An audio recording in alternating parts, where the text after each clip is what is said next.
Okay. Testing. Everything seems to be in order here. It's been over a year since I've streamed, so I'm just assuming that everything is still in order. Seems to be.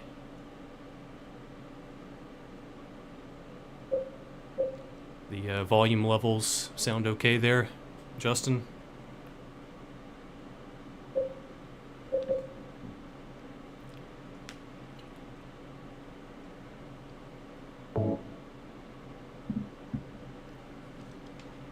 Okay.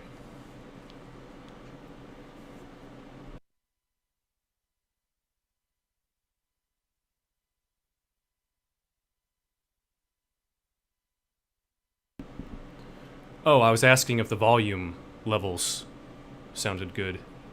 It's been over a year since I've streamed, so, I mean, all my settings are still the same as they were the last time, so I'm just assuming everything is still gonna sound okay.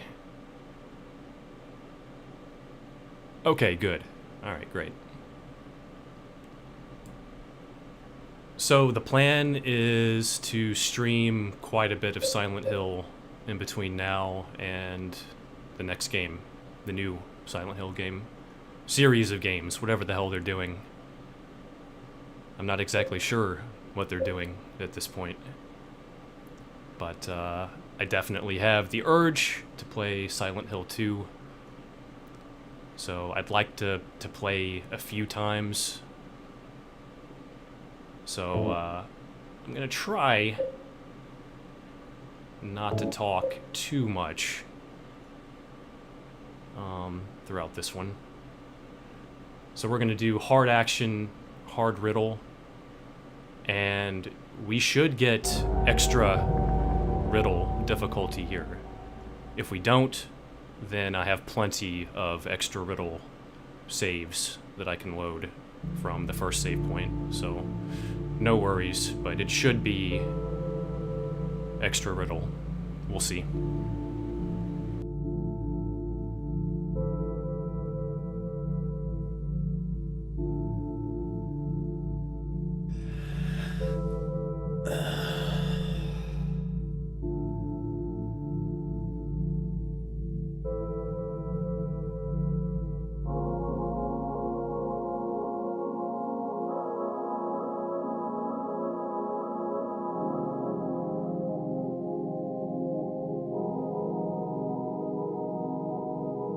Mary, could you really be in this town?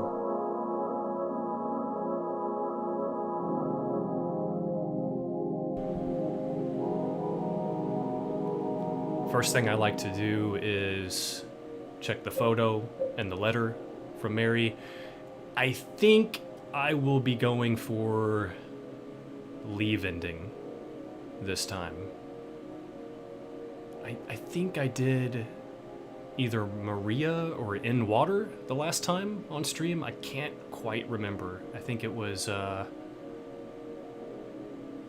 in water, actually. So if we examine the photo and the letter at the beginning, it's actually going to be more likely that we receive the in water, or excuse me, the leave ending. And if we continue to examine these throughout the game, we're going to increase our chances. Yeah, I think it was in water.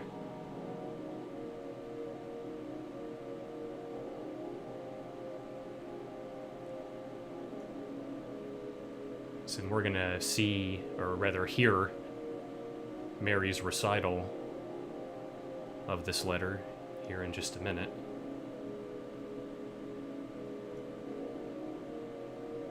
Normally I would just be reading every bit of dialogue and soaking in every bit of this, but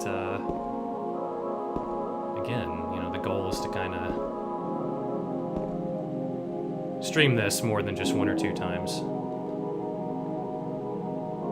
over the next few months, so here's our alien drawing here, along with the blue gem for the UFO ending.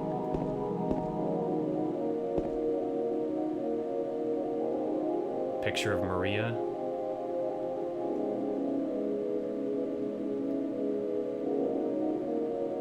Oh. And of course we have our biblical quotes here from the book of Job.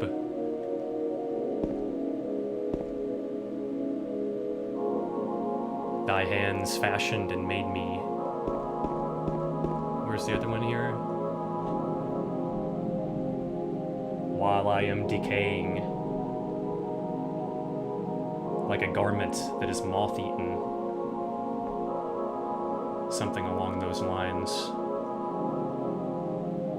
There's different interpretations depending on which version you're reading. But these are definitely biblical quotes here.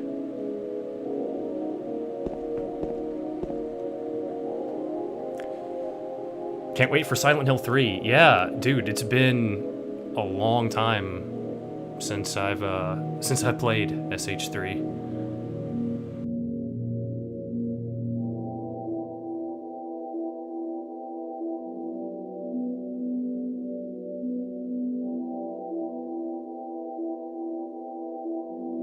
In my restless dreams, I see that town, Silent Hill. You promised you'd take me there again someday, but you never did. Well, I'm alone there now, in our special place, waiting for you.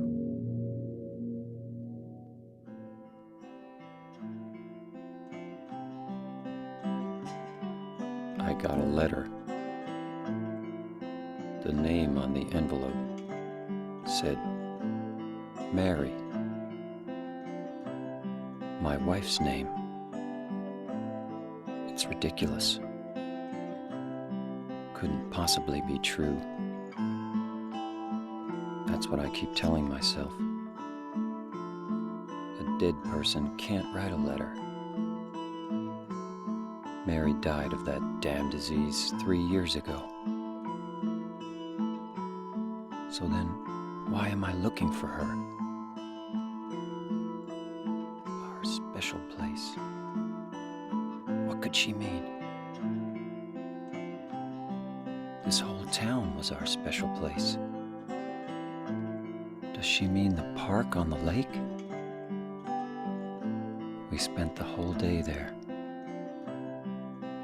Just the two of us, staring at the water. Could Mary really be there? Is she really alive? Waiting for me?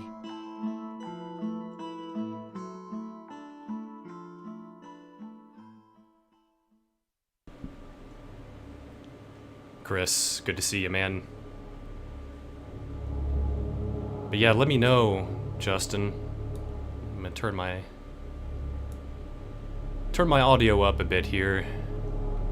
I can always turn in-game down a little bit as well.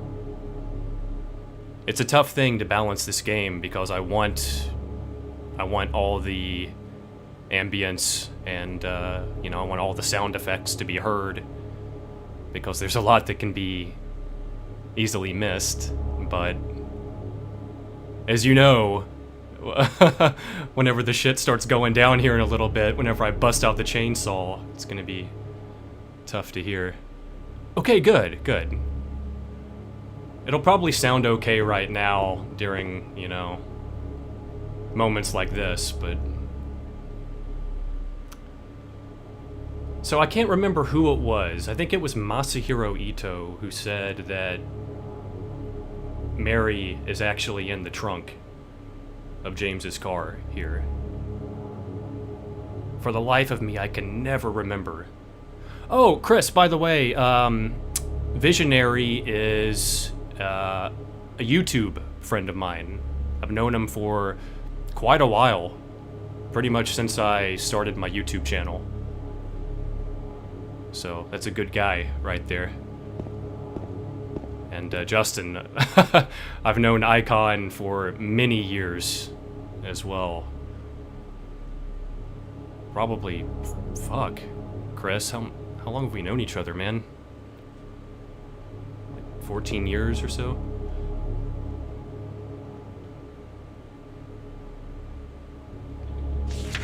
Got a map of Silent Hill.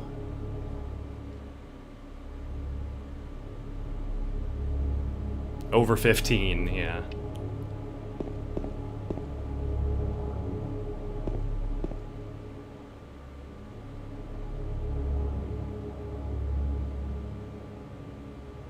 I've been trying to get Icon to check out Silent Hill 2 specifically for a while now.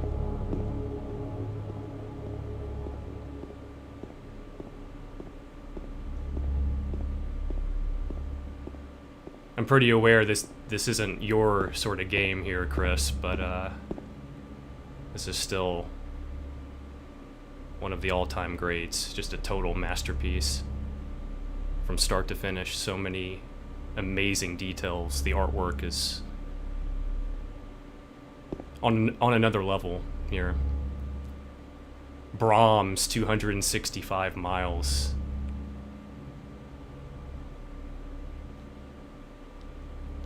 Pretty much a mind fuck for people coming into this game from Silent Hill 1, seeing as Brahms is cited as a neighboring town to Silent Hill and Silent Hill 1. I wouldn't call 265 miles a neighboring town. I've heard some people say that this is Eddie's van as well, because in the opening cutscene, which I neglected to play here, because it just gets copyright flagged straight away, and I'm too lazy to deal with that shit. But yeah, something about that opening cinematic. I think it's the song that plays. But this van, we're actually going to see this model a number of different times throughout the town. And I'm not sure if this is Eddie's van or what, but I tend to think it's not. I tend to just see it as a random van that Eddie, you know, happened to be leaning against during the opening cinematic. But I don't know. And I'm going to stand here for about 15 to 30 seconds. I'm going to try to get a very specific sound effect to play.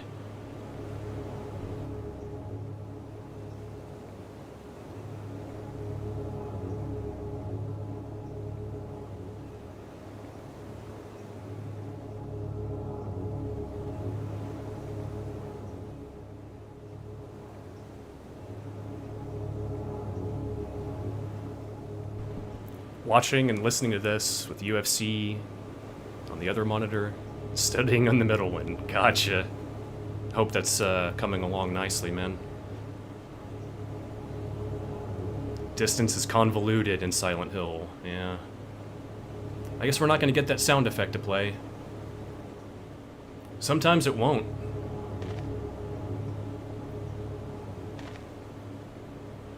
Usually it will, though.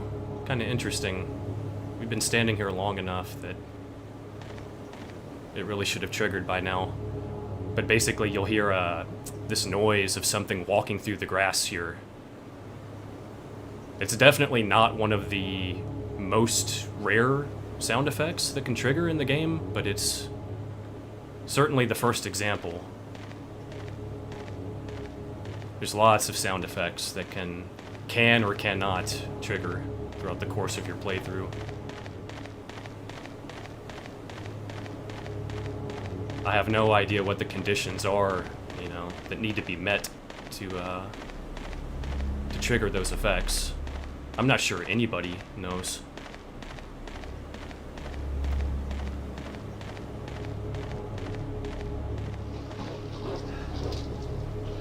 But as we walk down, we're gonna hear some noises. Normally I would just walk the entire way down because it's definitely one of the areas of the game that builds attention, that slow descent into the town for the first time. Yeah, the scuttling noises. That noise that just played right there, that can play back at the very start of the path.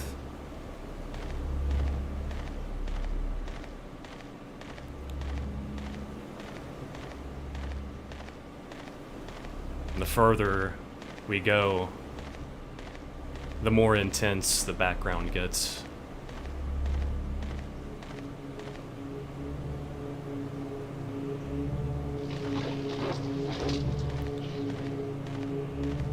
That droning. Akira Yamaoka, the man who did the sound design for this game, all the sound effects, all of the music. He's working on another horror game right now. Something that's not Silent Hill. God, I can't remember what it's called.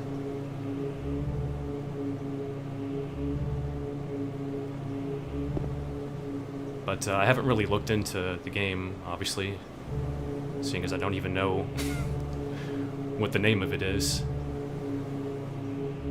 But I've heard a few things here and there. I'm really hoping that they're going to announce that Yamaoka is working on the new Silent Hill games. That would be a serious mistake not to bring him in. It's called The Medium, and it looks amazing. Whoa. Dude. Yeah, I need to look into that a bit more.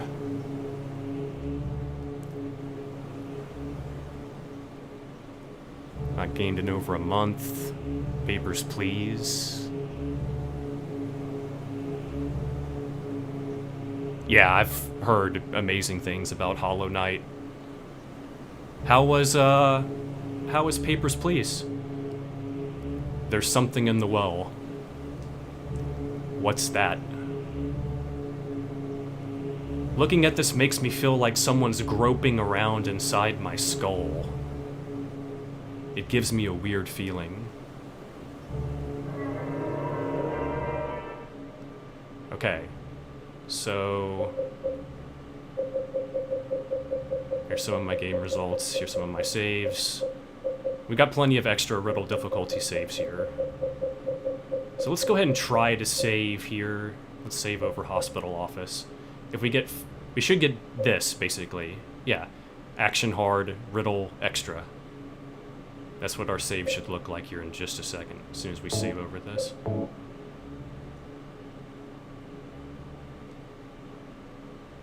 Action Hard, Riddle Extra. Alright. So we do have exactly what we're looking for. Good.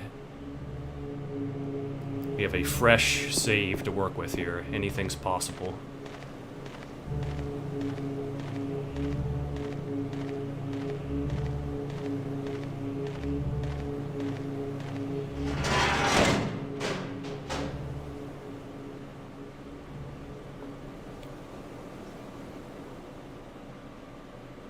Cool, man. I need to check that game out at some point.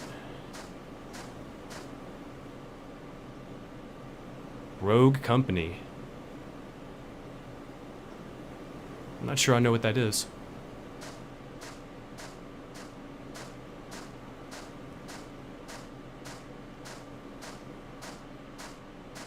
And here, we're going to encounter somebody.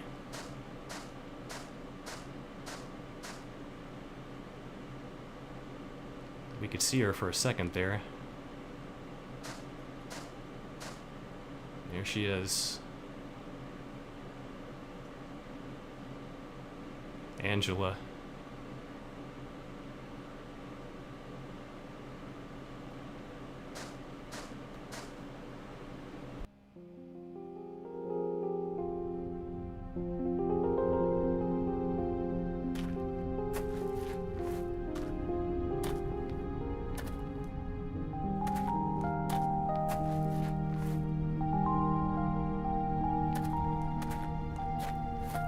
Excuse me, Oh, I'm sorry. I No, was it's just... okay. I didn't mean to scare you. I'm kind of lost. Lost?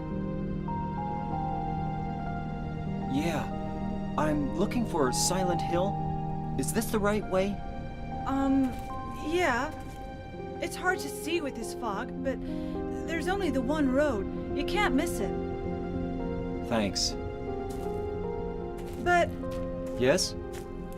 I think you'd better stay away. This town, there's something wrong with it. It's kind of hard to explain, but Is it dangerous? maybe. And it's not just the fog either. Okay, It's... I got it. I'll be careful. I'm not lying. No, I believe you. It's just... I guess I really don't care if it's dangerous or not. I'm going to town either way. But why? I'm looking for... someone. Who is it? Someone... very important to me. I'd do anything if I could be with her again. Me too. I'm looking for my mama. I mean my mother. It's been so long since I've seen her. I thought my father and brother were here, but I can't find them either. I'm sorry. It's not your No, problem. I hope you find them. Yeah, you too.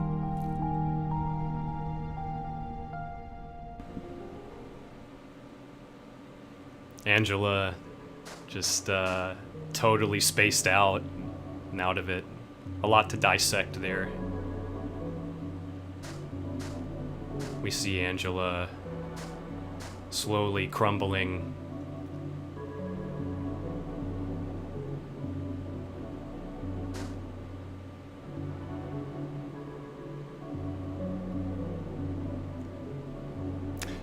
Did I see you playing Fall Guys? Yeah, I've been playing a little bit.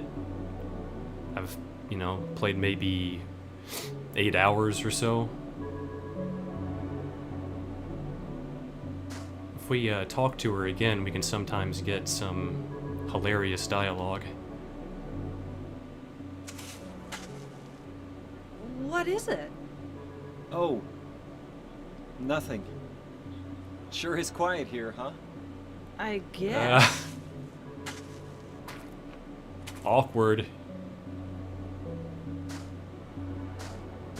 That's the one I was trying to get. We'll just leave it at that. That's a good way to leave things for now. This looks like a structure that you should totally be able to investigate in this game. There's just nothing here.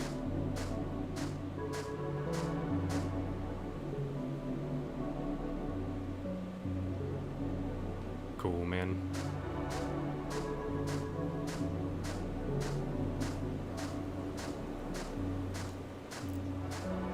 But no, Chris, Fall Guys is pretty fun, man.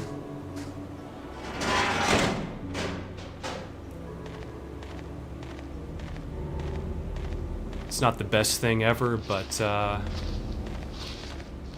it's pretty enjoyable.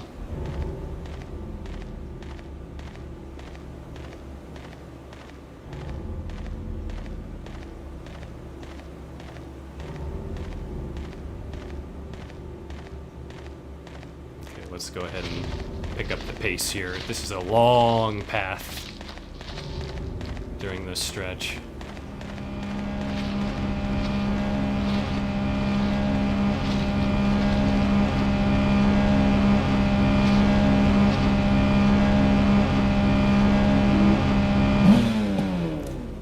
Grab the chainsaw.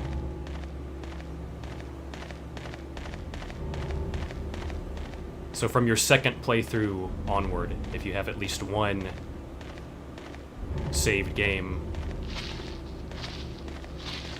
on your memory card, then on your second playthrough, the chainsaw starts to appear in that location. Not the best weapon, it has a very long startup, and it's kind of difficult to use, but I will bust it out at a few locations. It does have its uses. Definitely.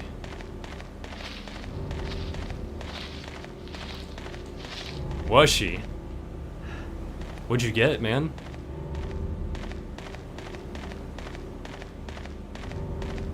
Not a lot to look at during this stretch of the game. A few signs here and there. I think, like, back this way, on this side of the road, there might be some sort of, like, barn or produce farm, something like that. I can't remember what it is, but I'm pretty sure that's the only thing of note that we passed back there.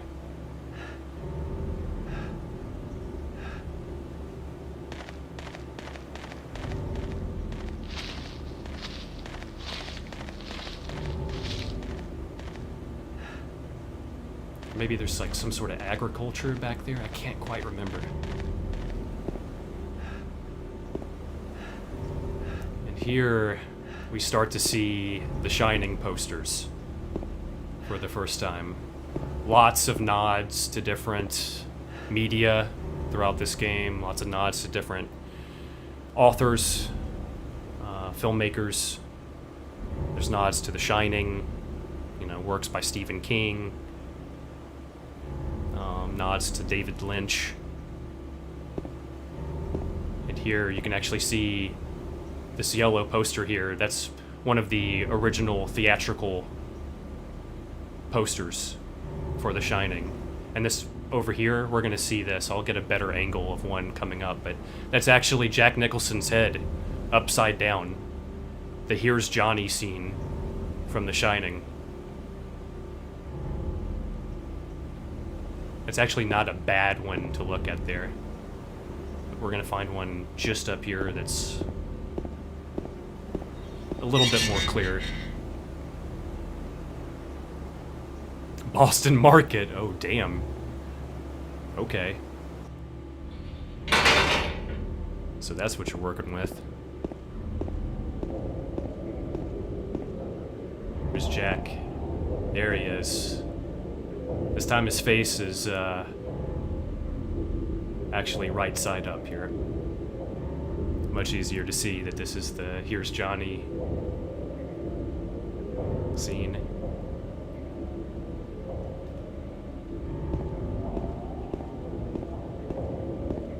Just a shitload of these posters littered throughout the town. More Shining posters.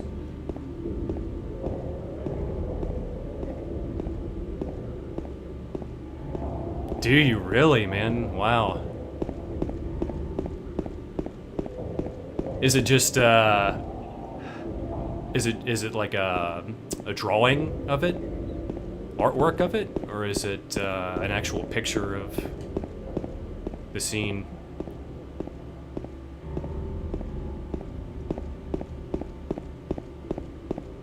Graphic designer, oh damn. Sounds pretty amazing. Computer drawing, gotcha. That's cool.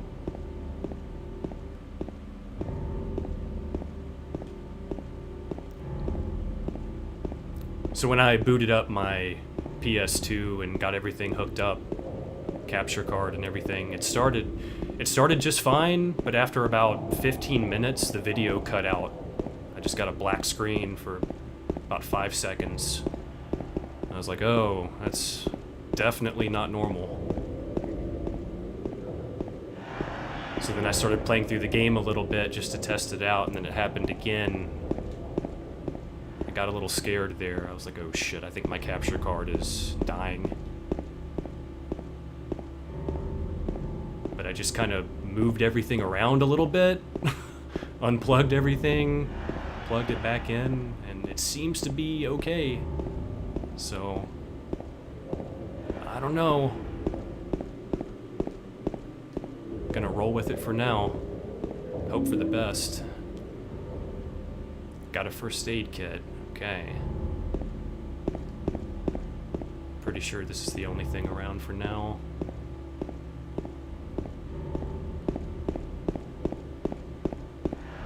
It's been a while since I've played this. It's been, I guess, over a year now.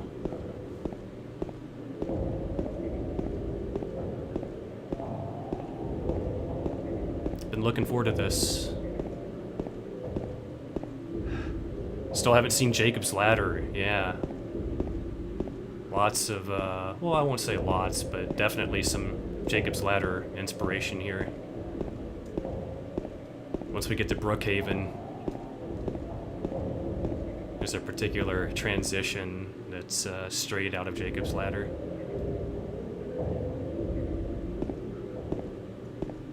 Some blood here.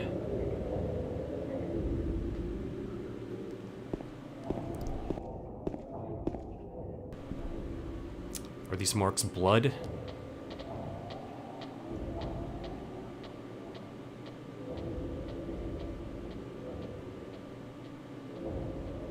That shadow just now.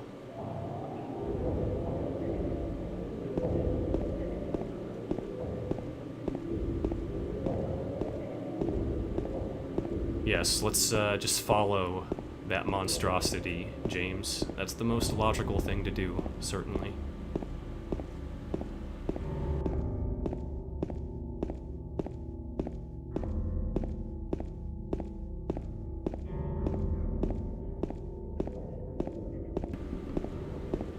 What have I been up to? Man, just the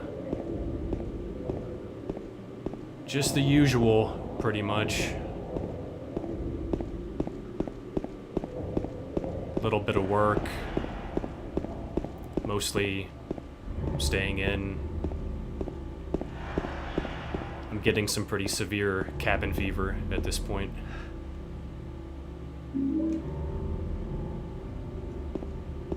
Got a health drink. Okay. Let's pick up the pace a little bit. So there's a save point over here. We're gonna bypass that for now. We'll save on our way back.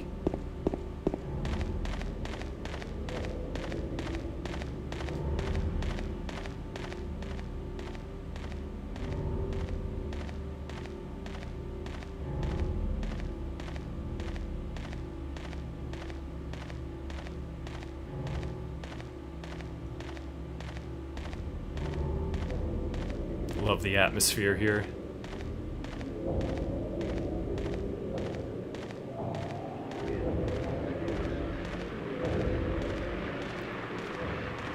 Here we have our classic radio.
Is it dead?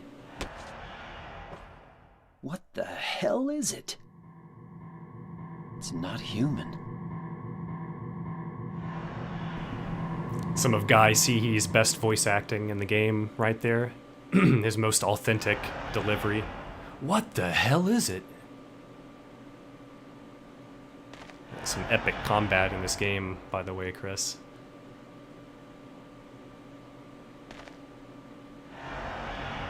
Combat is not this game's strong suit. And here we can barely see a corpse on the ground. Dead. Could it have been that creature?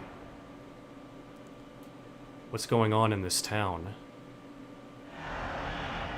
And really cool detail here. Sorry, I had to clear my throat. There are corpses littered throughout the town. Outside in the town, in the streets, especially. And we're going to see a number of them. And there's also some inside some of the structures. And every single corpse is James's character model. Every single one. Almost every single one. You can tell from the jeans, the boots. It's really hard to tell with this one because he's in the shadows here. But we will see a number of corpses that are actually James. Oh, yeah.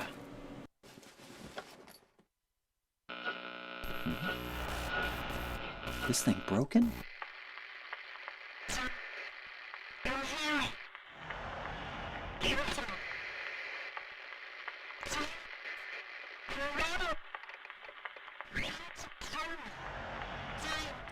What the?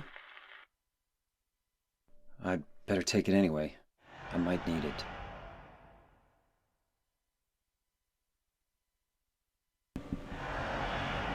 Alright.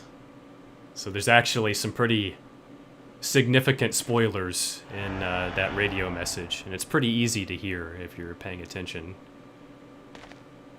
And since I will be openly discussing the game throughout this, there's going to be plenty of spoilers. But if you clearly, or rather if you listen to that carefully, you can clearly hear Mary saying, "James, why did you kill me?"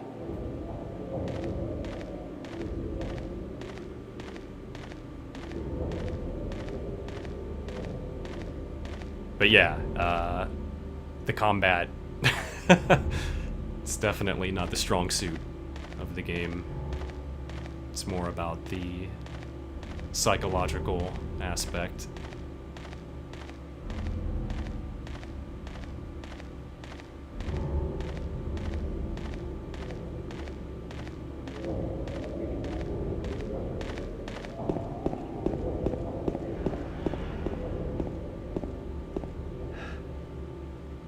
Disappear from the internet. Oh, yeah. Well, I mean, I didn't really disappear from the internet so much as I haven't done anything on the channel in over a year. I mean, you haven't done anything on your channel in probably 2 or 3 years, but you haven't disappeared from the internet. You know what I mean? I've been around. I haven't been up to much, though. I've played some games here and there. Some newer games. I played Ghost of Tsushima. Thought it was okay. You streamed a couple months ago, really? Dude. Alright, let's save over this.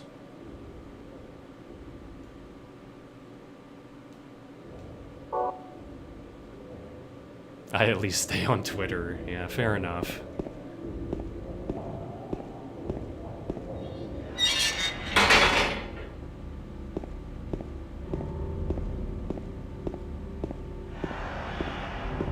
I'm on Discord, man. I'm still on Discord. I see you on Discord. I see you online, at least.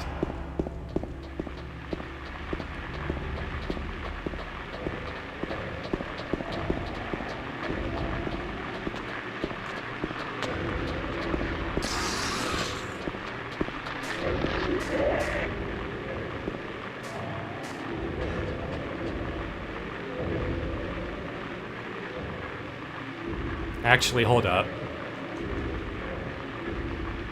And radio static. Let's bust out the chainsaw.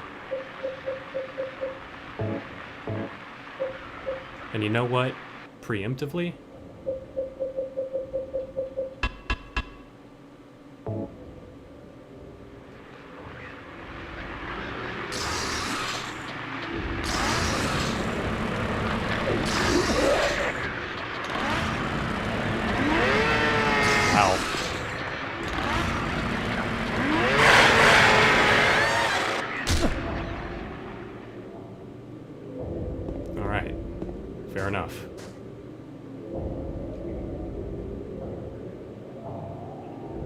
Much better.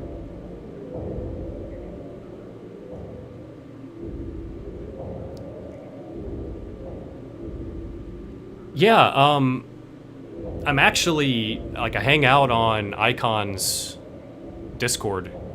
I just kind of hang out in there, like, mostly by myself these days. John popped in there, like, the other day, and I streamed a little bit of Fall Guys for him. And he streamed some Tarkov, and I watched him play some of that.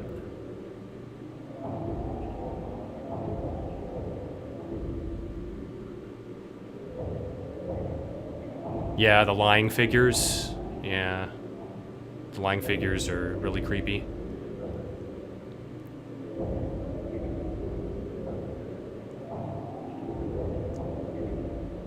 Yeah. I'll invite you, man, for sure. I didn't really think to, because I'm a Discord noob, but... So this actually says Remains of Blood Swamp.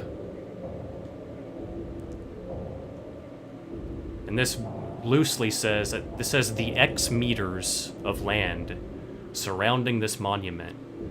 I know X meters is kind of weird, but that's actually what it is. That's what it says. The X meters of land surrounding this monument was originally swamp, but was later filled in.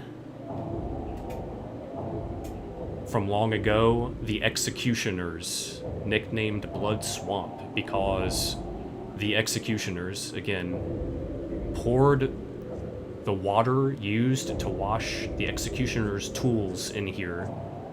Or the execution tools, something like that. Perhaps it's for that reason. Perhaps it's something like that. Many people seem to have seen ghosts in the area, I believe is what that last bit says.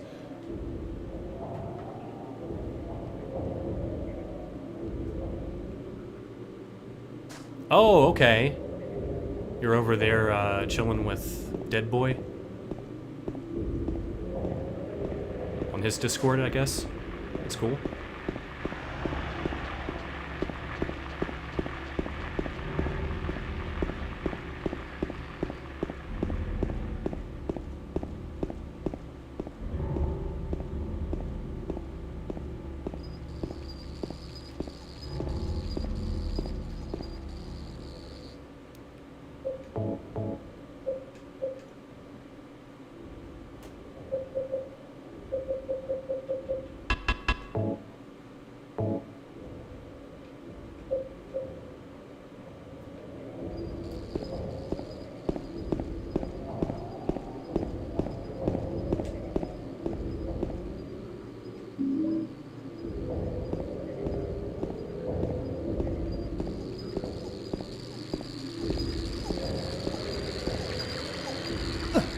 Get out of here.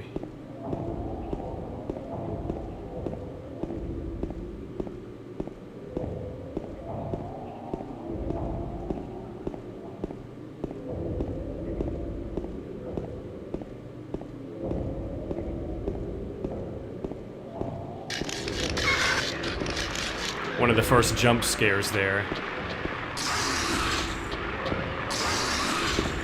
Ah, damn.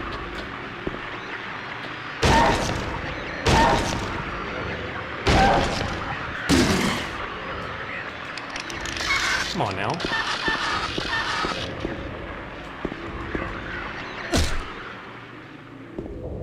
There we go.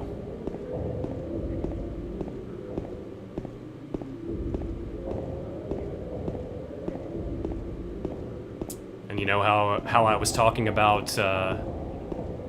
those corpse character models being James? This is one of the best examples. One of the earliest examples where you can tell it's James.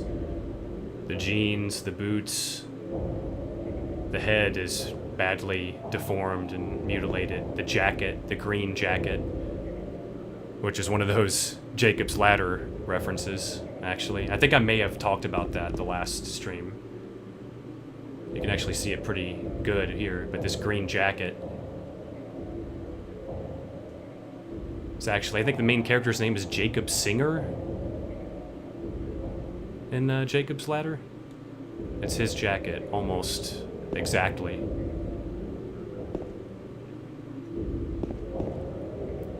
But yeah, this is James over here in a pool of his own blood. I got the apartment gate key. And this is also, you know, I have this theory that James, or rather the town, kind of shows James in different scenarios throughout the town, where he's kind of like leading himself along.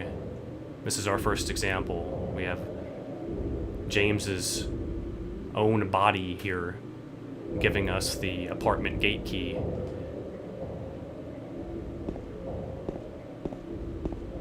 It's almost like James has gone through this before and has died in various stages of this journey. He's just kind of leaving stuff behind for the next iteration of himself to come along and try again. It's really weird. I don't think that's what's happening, but it's kind of like, it's almost what the town wants him to think is happening.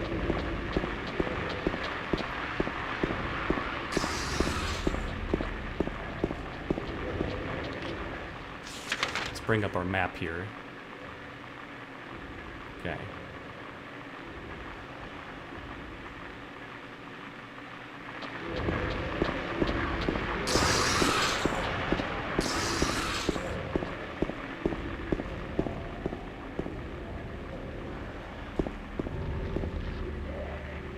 Oh, you're in Bro with the Froze Discord. Gotcha.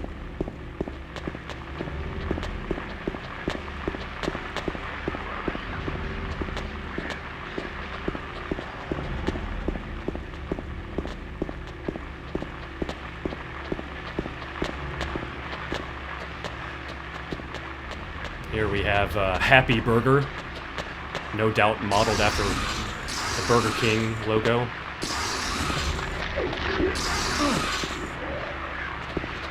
Fuck off. Fuck Burger King too, by the way.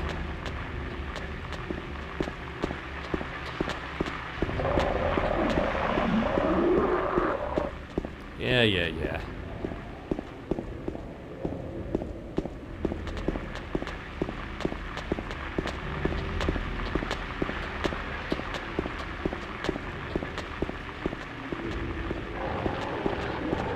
Definitely covering some ground here. I'm normally just kind of strolling through this section.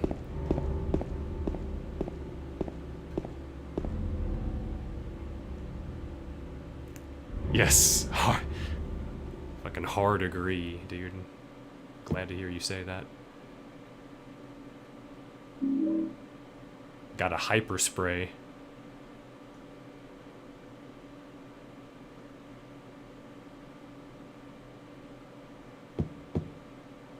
Dude, Wendy's has a legitimately clever Twitter. Whoever's in charge of that, they do a fucking amazing job. There's a memo lying on the sofa. I'll wait at Bar Neely's. This is one of the many enigmas of the Silent Hill 2 community here. Why is bar in all caps here?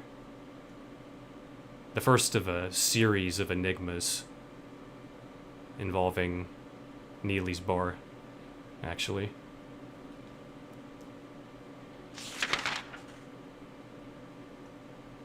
Yeah, Whataburger is definitely for the win. No Whataburger here either.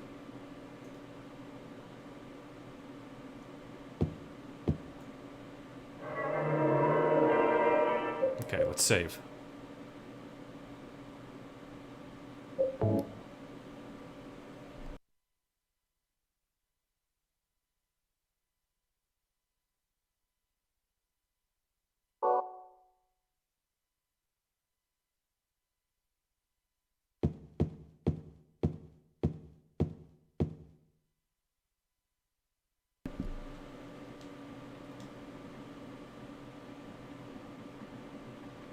No, bar is not capitalized on the front of the building. It's actually just Neely's Bar on the map, you see?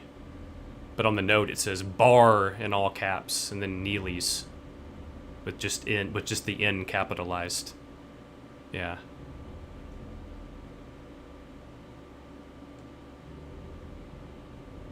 It's very weird.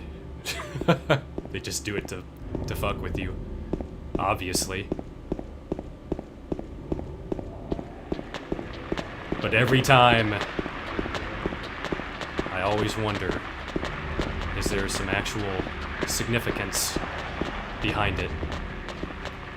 And there may be, I mean, there probably is, but there's a series of very strange anomalies here at Neely's Bar, as we're gonna see. We can totally skip this. We don't have to go to Neely's Bar. We don't have to go to that RV. We can skip all of that. It's not necessary at all, but if we go there, we get some interesting information. And if we come to Neely's Bar right now, and then we revisit this a bit later on, it's totally worth it. Some really cool shit here. One of the many examples of extreme attention to detail. And we don't have our flashlight yet, so it's a bit dark in here. Can't do much about that, unfortunately. There's a map here.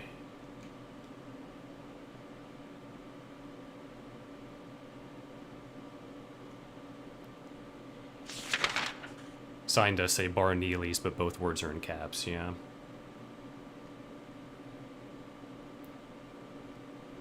And this map is actually marked almost exactly the way our map is marked, with the X's and the circles. It's just in a different color. We're going to pick up a lot of these maps, well, several of them, and they're all marked the same way. And like very late game, we're going to find one laying next to one of James's character models, one of his many corpses throughout the town. So again, just giving me the impression that James is like leaving these breadcrumbs for himself here in some way. And over here we have one of our first enigmas. This is definitely one of those things that the Silent Hill community is trying to decipher, is constantly trying to decipher. Possibly the, I guess the most iconic meme of the series. There was a hole here, it's gone now. What the hell does this mean?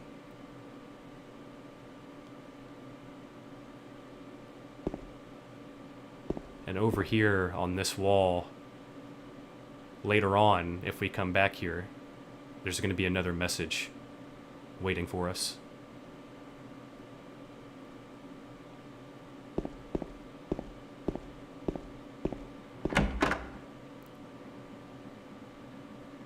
Smells like a translation issue. Really? You think so? I don't know, man.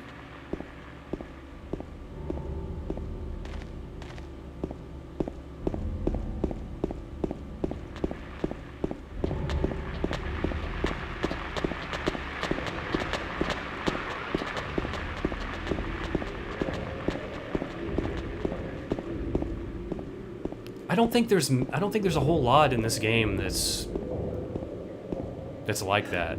I don't think there's really anything that they would let,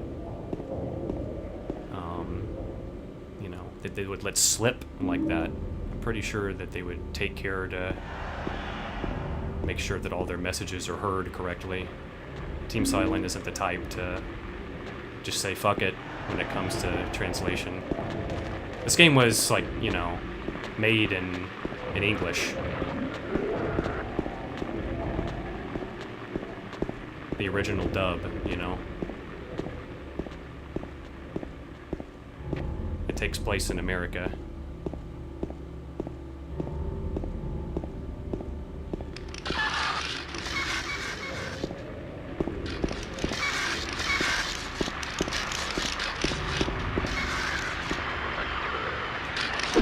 Get up.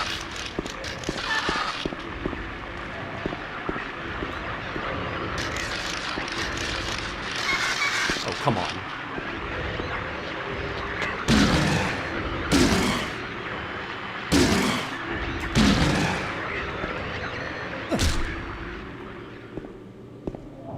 Splat 1.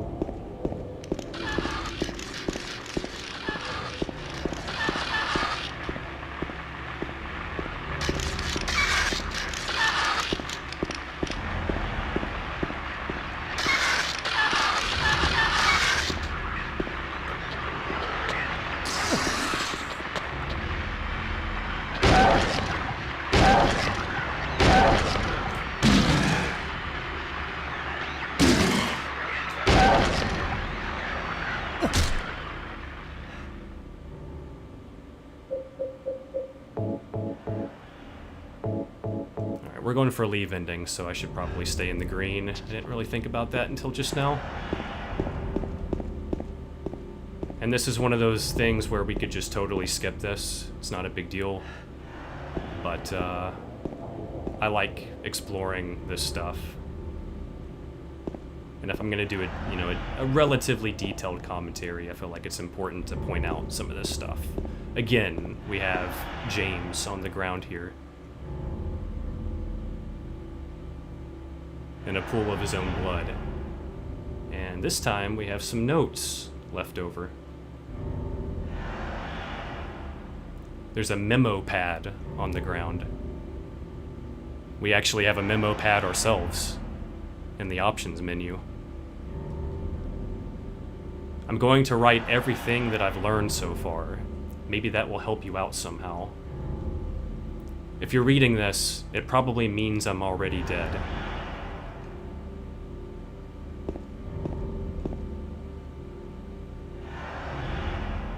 I saw those demons. They were there, I'm certain. But my friend says he didn't see anything. If that's true, does that mean that what I saw was an illusion? But whether that demon that ate human beings was real, or whether it was just some kind of hallucination that my mind dreamed up, one thing I know for sure is that I'm beyond all hope. Interesting, this guy refers to his friend, so if this is actually James, who's his friend exactly? Who's he referring to? It seems that they're attracted to light. That's why people who need light to see are their natural prey. They also react strongly to sound. If you want to go on living, you'd be better off just sitting in the dark and staying quiet. But even that probably won't save you. If you're going to try to fight them, the most important thing is to relax. It's dangerous to fire a gun while you're all crazy with fear. Take good aim, and then squeeze the trigger, and don't forget to finish them off. I think most of those creatures can be killed, even if they are tougher than people.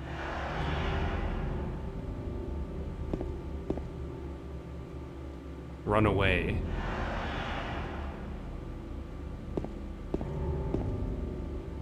Run away, run away, run away. Run away.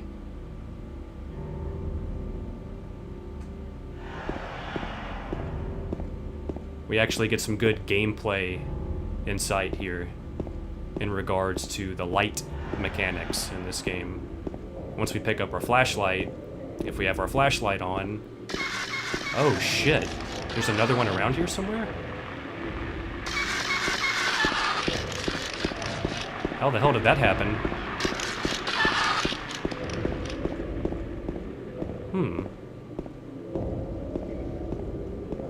I'm a bit confused. Anyway, yeah, if we have our light on, it actually attracts the enemies. And we can use that to our advantage throughout the game by running through certain areas with our light off and thus avoiding some damage.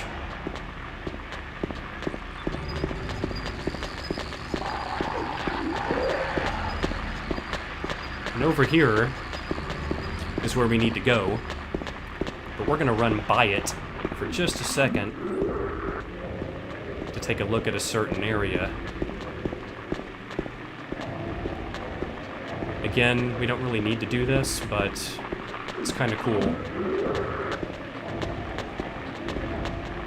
The door that wakes in darkness, opening into nightmares. It's locked.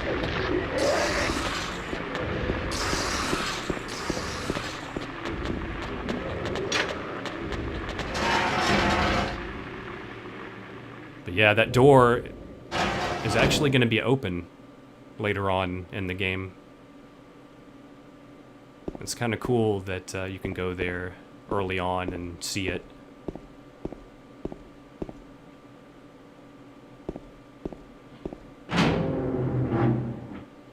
It's actually easy to miss that message on the wall too, because when you actually come here later on and pass through that door when it's unlocked, it's actually dark. So very easy to miss that message. Pretty cool.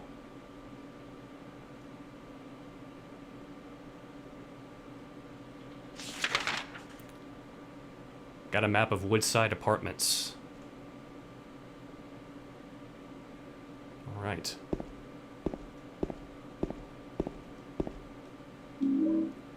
I am going to take a quick AFK. Grab this save point here. Let's save over parking lot. Okay.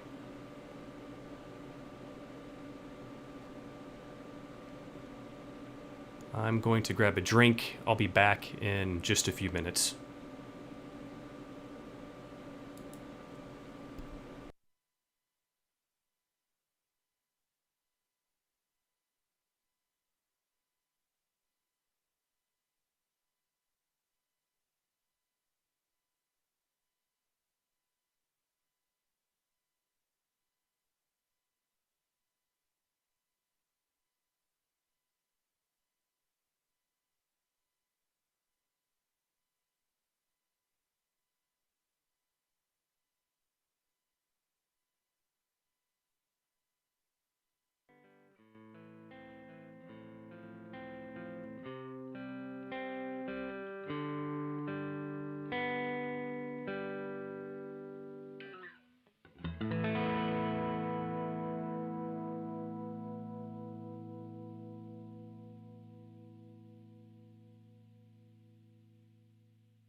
All right.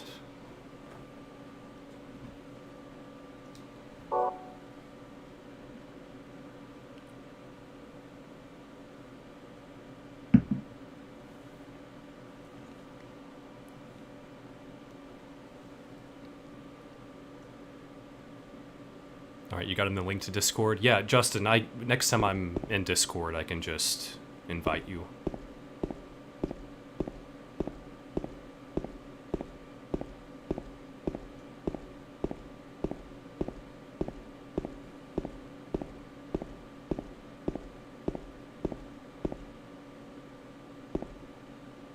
We have some really cool graffiti here, but we can't look at it just yet because we don't have the flashlight. Let's take care of that real quick.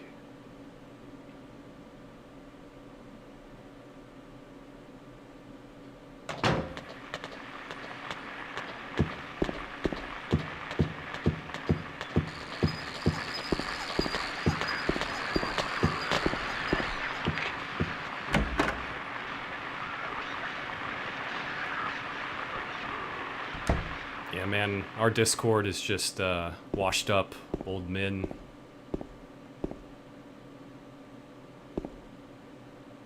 And here we have some pretty cool positioning, nice arrangement. Mary's dress, looking at James. Let's take a look at the photo again. Here we can see the pink collar. It's a bit tough to see because I'm, you know, at least for me, I'm hooked up through a capture card and it's converting to HDMI on a monitor, you know. And this is a PlayStation 2, so the image quality isn't quite as crisp as it should be. So it's a bit blurry. But Mary has this pink top for her dress with this white collar and this kind of floral flower embroidering. You can kind of see the flower petals on the skirt portion of her dress. If we approach, we get a much better angle here. Anger? Try again.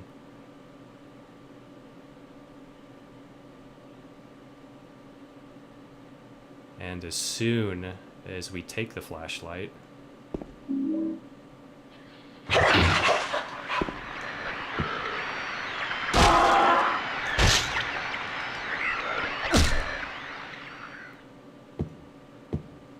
the monstrosity emerges from the shadows.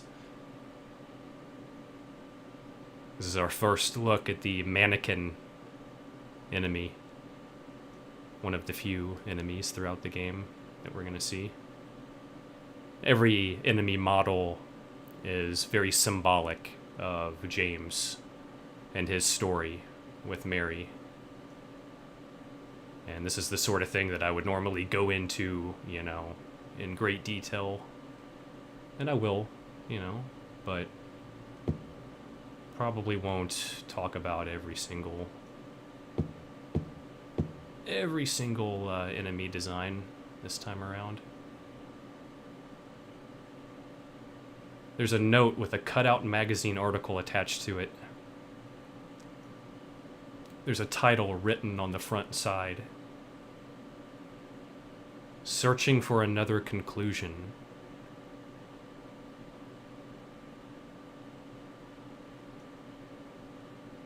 How to be a happy couple. Do you really love her, in sickness and in health? If you truly love her, then you must act. It all depends on how hard you fight for her. Whatever happens, don't give up. Always try just one more time. Even though there may be hard times, never turn to another woman. Very important advice there for James. And if it comes to it, you must be willing to protect her with your very life. After all, true love means a willingness to sacrifice. Be true to your heart, and with luck, things will work out in the end. A bit sappy, but still strong advice for James here. And this is actually pretty befitting because I think this is trying to persuade James to take the leave ending here. This is one of those documents that will appear after you have at least one save result on your memory card.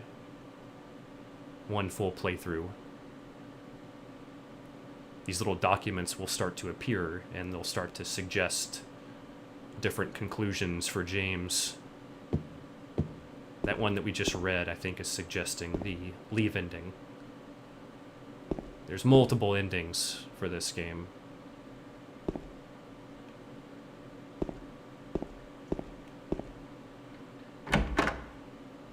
A couple of them Easter egg endings.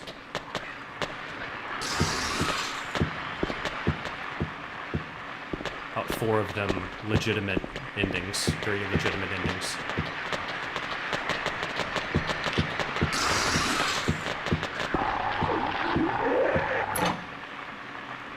So here we use our flashlight to kind of manipulate the aggression a bit and slide past.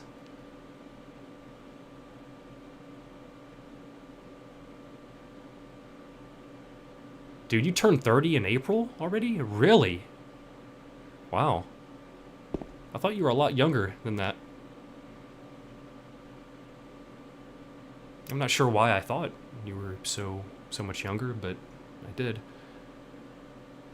That picture looks like a mix of Greta Thunberg and Michael Pitt? What? The picture of Mary?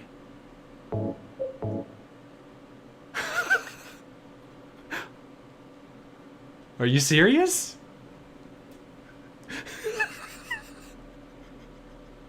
I'm not seeing it, man.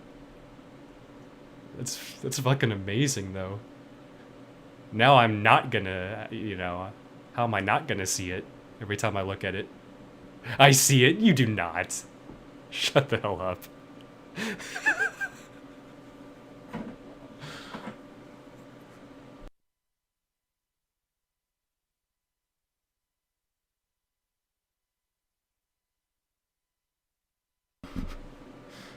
Michael and Greta. Okay. Michael and Greta, bro.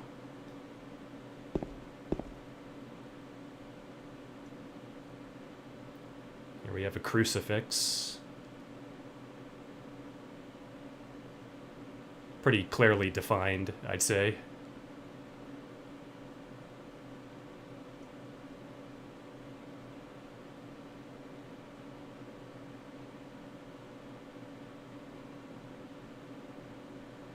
I get some weird vibes looking at these posters. I don't really know what to think sometimes.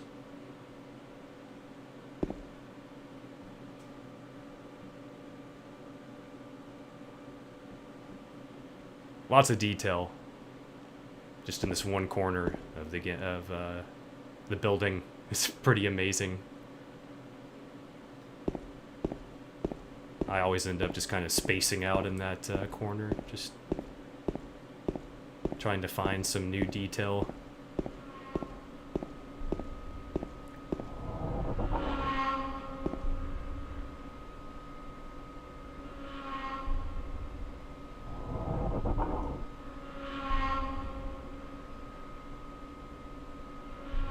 The spinning fan, perhaps. Silent Hill is pretty notorious for the spinning fan imagery, almost, you know, symbolizing entering a new dimension, entering a new zone, new plane of reality. We get lots of spinning fan imagery. That sound effect just really reminds me of a fan spinning very slowly, grinding to a halt almost. ventilation fan or something like that. And here James is looking to our right. So the player is just drawn to this direction. We get a different camera angle. There's a key on the ground on the other side of the bars. If I stretch my arm out, I just might be able to reach it. Will you pick it up?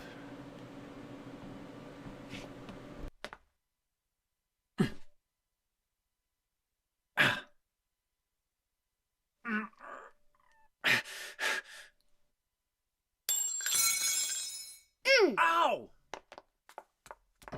Ha. Hey, wait! Damn it.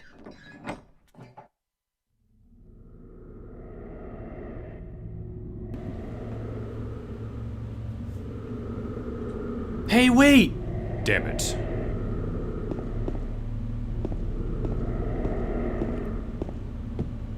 Clearly, two different takes. Very jarring. I don't like that series of delivery there. Future Karen right there. Oh, dude. You haven't seen anything yet. Laura is a total bitch to James.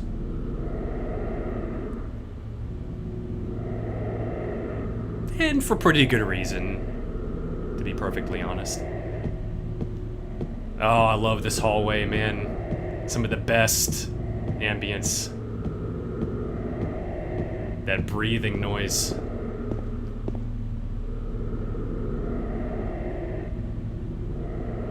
No enemies, just a quiet hallway.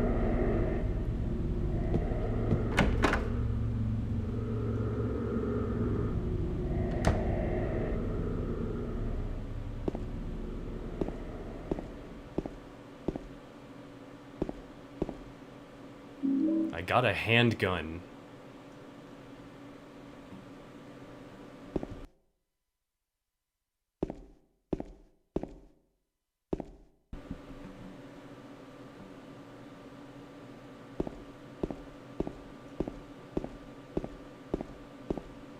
Just bullet holes everywhere.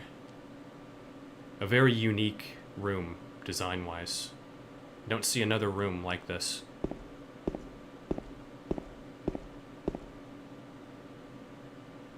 They just made a conscious decision to put bullet holes everywhere in this room, for some reason.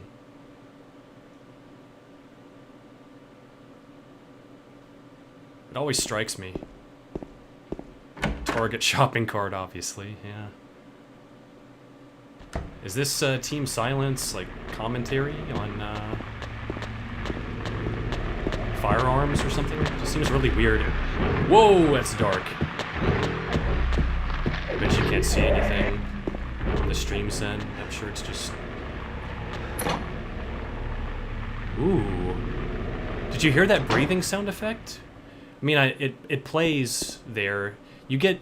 As soon as you come back out into the hallway there, you get a series of overlapping ambience, which is very unique to that one section of the game. But as we just came through that door there, I just heard the breathing sound effect transition into a variant that I haven't heard before. It sounded like someone like almost breathing close up to the microphone. That was really weird. Dude. Is it gonna play again?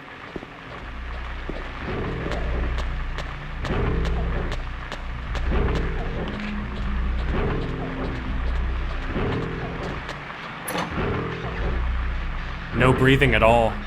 No breathing at all when I just came back. That's so weird. That's just why I love playing through this game, man. Ad nauseum. I really can't recall if I've ever heard the that breathing sound effect transition like that before. That was really weird. I probably have, but man, very strange. Justin, do you remember, like, I don't think it was the last time I streamed, but it was the time before that.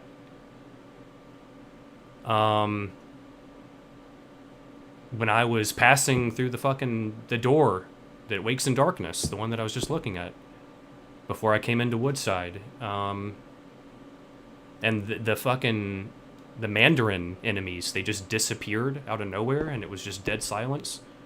I had never seen that before either. There's just so many weird things that can happen.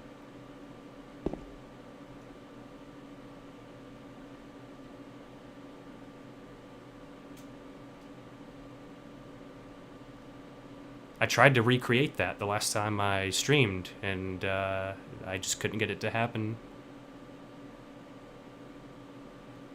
But yeah, this kanji script here means dragon. This red etching on the wall. Long time ago, during my original commentary series I did for this game, Pokashine translated that for me because he speaks Japanese. So let's check this out over here, since the enemies are mysteriously missing from the hallways now. There's a trash chute. There's some kind of strange garbage stuck in the hole. Right now we can't interact with this. We need a very bizarre item. Very bizarre key item to be able to interact with this jammed trash chute.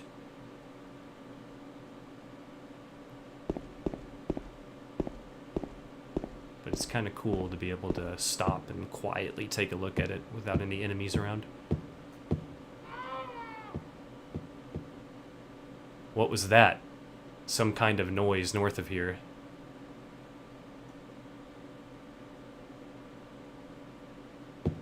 Little jump scare there.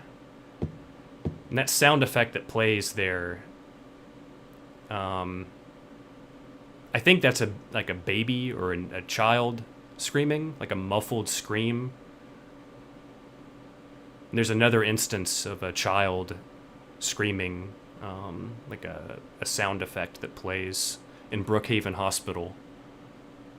And I always wonder whether or not that's implying that there's been, a child in James's past, perhaps a lost child between James and Mary.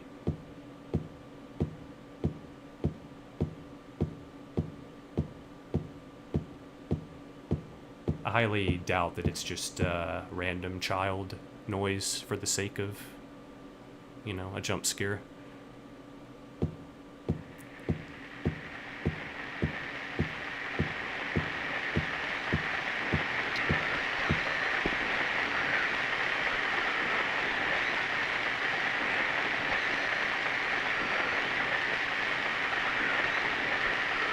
There he is.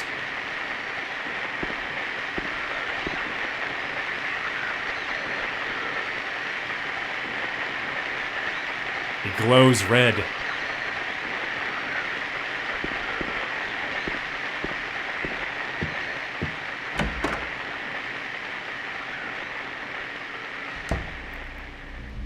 Our first glimpse of the notorious Pyramid Head.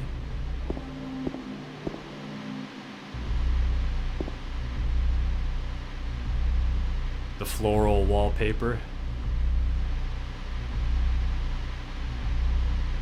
Mary's dress. Mary's hospital pajamas. Mary rejecting the flowers from James in the in-game dialogue.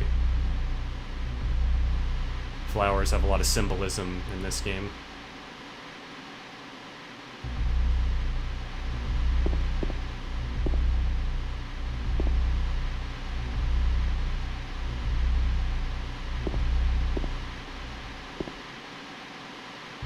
And over here,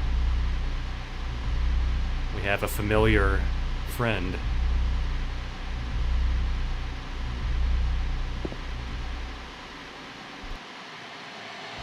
Oh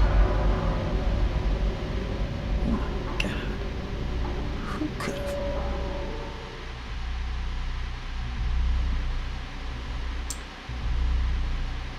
And you already know what I'm gonna say. This is James, slumped in this chair.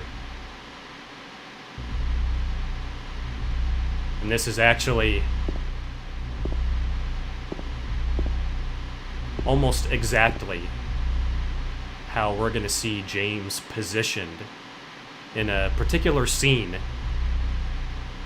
at the very end of the game. He's gonna be slumped in a chair in front of a TV set, and he's gonna slump back into this almost this exact position. Very cool detail here. You can really tell that's James there, like the back of his head, the pattern of his hair.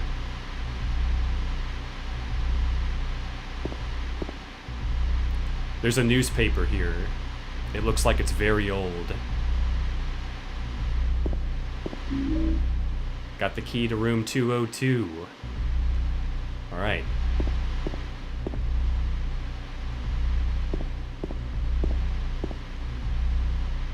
This note? It must be from the person who lived here.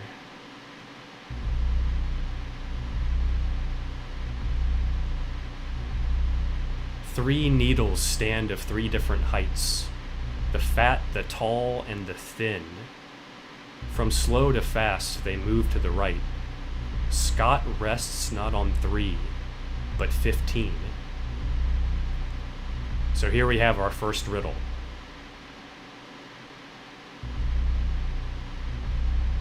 The answer to this riddle is the same on every difficulty of the game.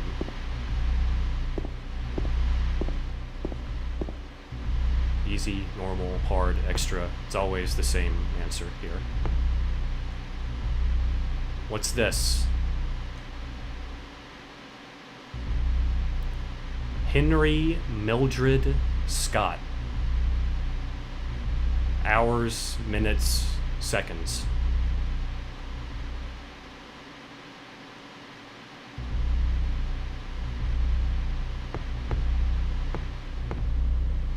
And over here, we have our puzzle piece, the centerpiece, I should say.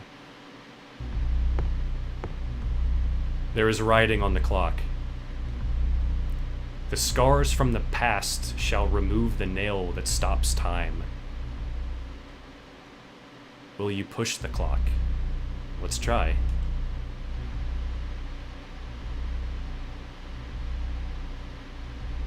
No matter how hard I push, it doesn't move.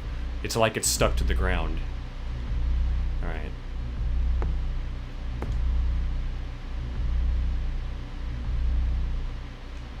The clock is stopped at 3:36 and 15 seconds. The faceplate is closed. It is locked. I can't touch the needles of the clock like this. Alright. So we need to find our clock key.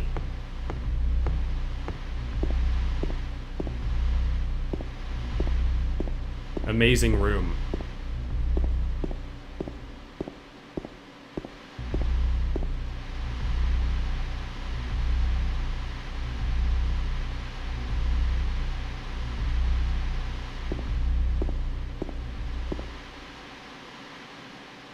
Here we have like some Bloodborne-esque architecture. Almost like a clock tower, something like that. Very gothic architecture. That's what it looks like to me.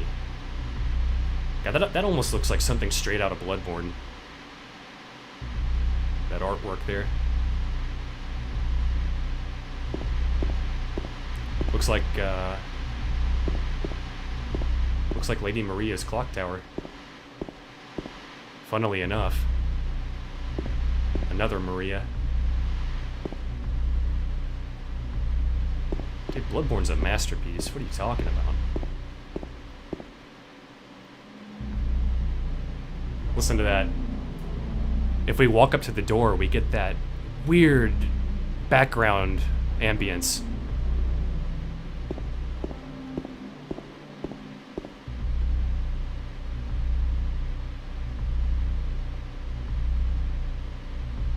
So the main castle on Lorgen where you encounter the 2 giant sentinels. Yeah, it looks like, you could say that. I could see that.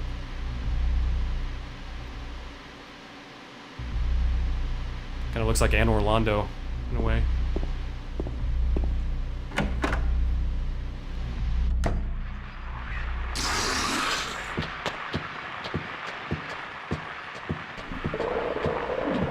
Jesus, he got behind me.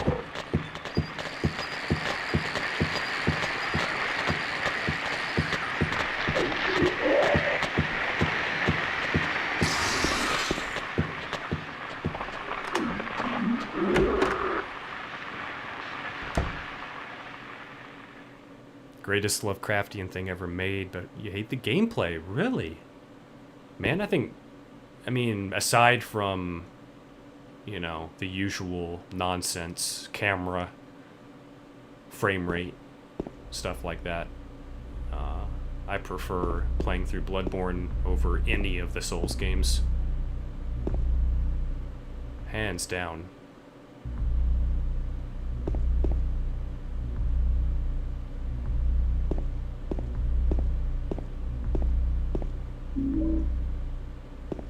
Here we have the Silent Hill Red, as I like to call it. What the hell is this? What's emitting this light?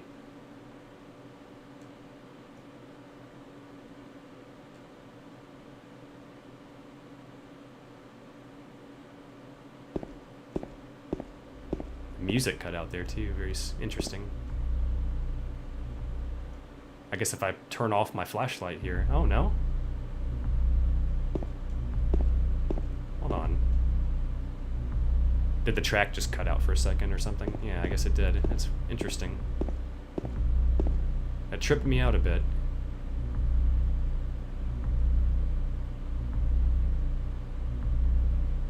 The pulsating bass here is just so fucking good. This is some Silent of the Lambs shit right here. And now the moths appear. Amazing effect for, what was this, 2001? Just mind-blowing effect here. If we turn our flashlight off,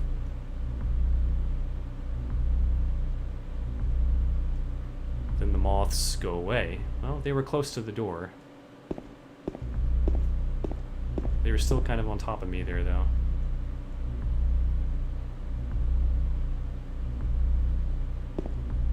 Yeah, you get the picture. You turn the light off, the moths go away.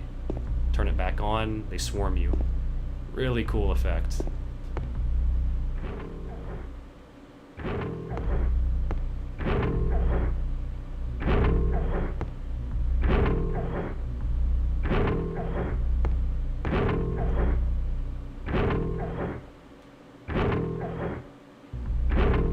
It's too dark to tell for sure, but I think there's something on the other side of the hole.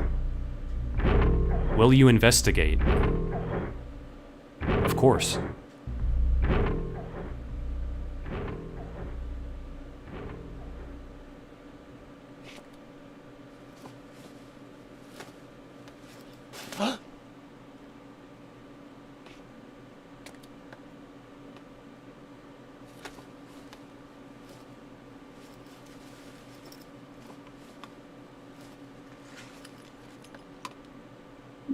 I got the clock key.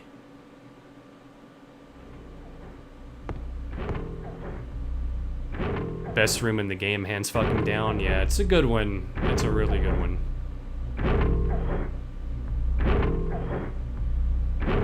Some interesting details on the wall here, some additional drawings. Moths. Some green substance on the wall. I always call it predator blood every time I do this. That's what it reminds me of. I don't know if it's blood, I don't know like what that is, but we're gonna see this green substance in other parts of the game too. So, very interesting design choice. What is this green substance here?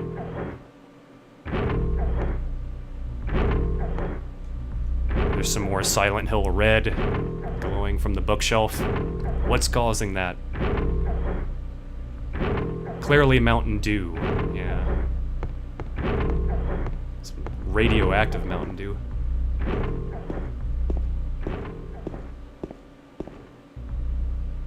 You get a break from the intensity of that background noise, man.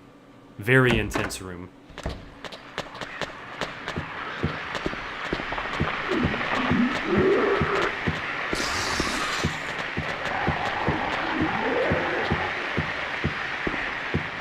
Out of my way, fools.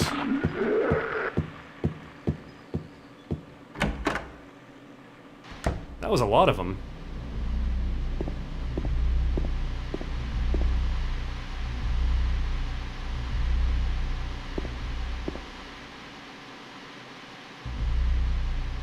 The red light is just code red.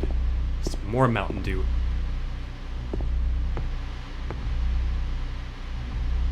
So here we have our hours, minutes, seconds. 9, 10, 15 is the answer.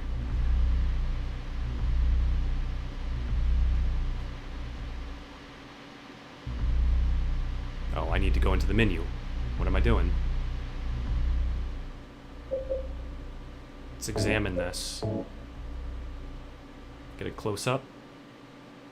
Does it show the correct time on it that we need to do? I don't think so. Interesting.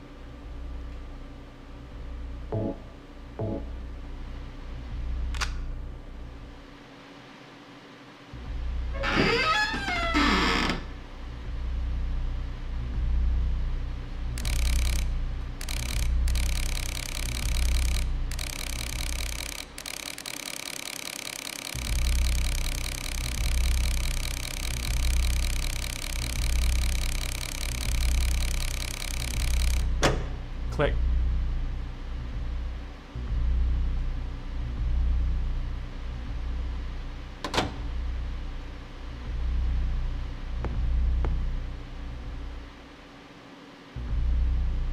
The scars from the past shall remove the nail that stops time.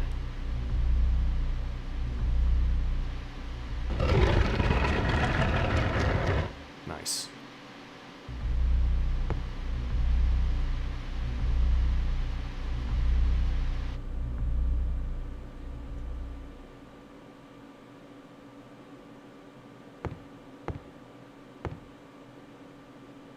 More flowers.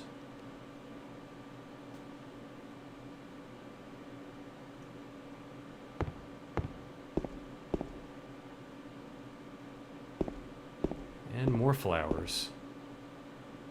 This almost looks like the pattern that's on Mary's hospital PJs.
James is looking at something.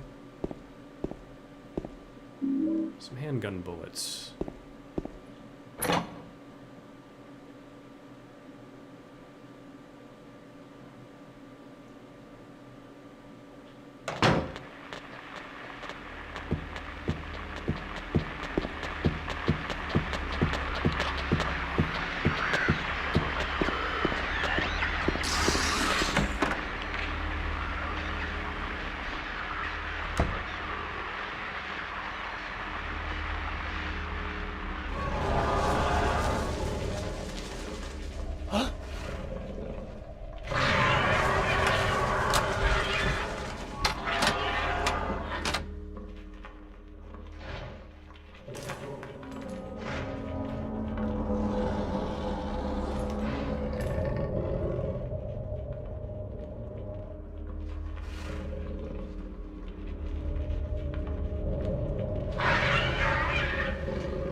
right.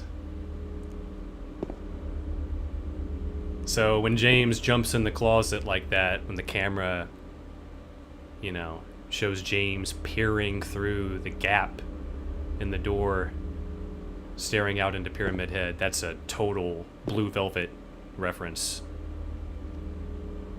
A David Lynch film. Kyle MacLachlan's character hiding in the closet, looking out at crazy-ass Dennis Hopper.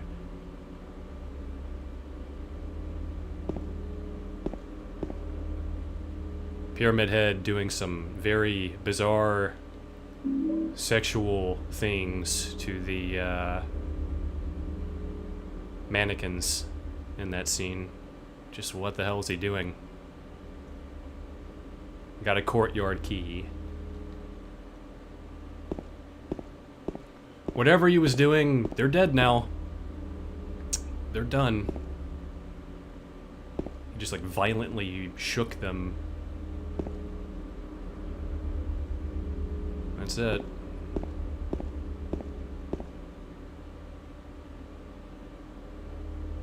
Just what is Pyramid Head, exactly?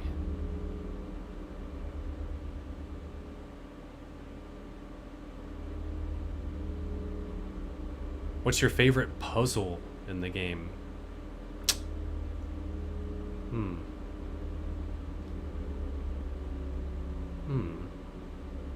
I don't know, man.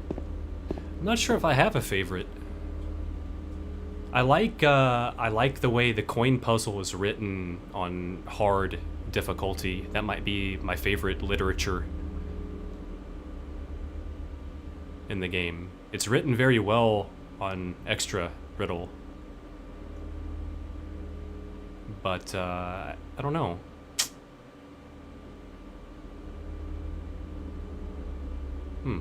Let me think about that. Some really interesting art in this room. This is one of those rooms, I think I'm gonna have to stop here for a few minutes and just kind of look at this art, because I see something different every time I look at this picture in particular. It's almost like a Rorschach in a way. It's like, what do you see in this? In the bottom left, I see this person.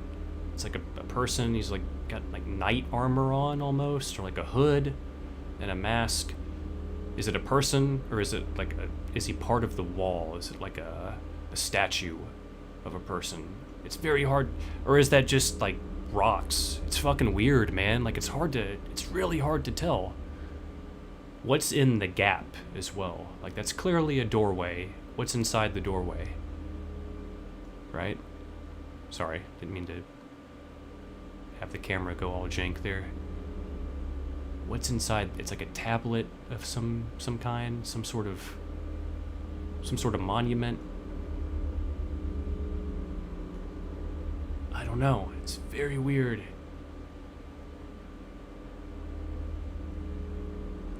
I see a picture of Nemesis from Resident Evil 3 towering over. What the fuck? Okay.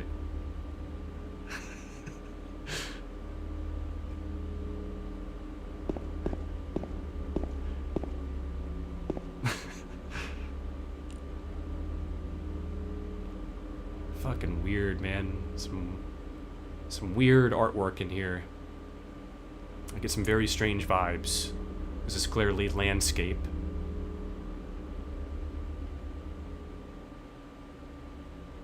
I don't think there's anything more to this one. I always just kind of see the same thing with this. It's like some landscape, peninsula, an island perhaps. Is that setting sun, or is that lightning? It's very weird. It's kind of weird when you really look closely. I think that's just like a setting sun.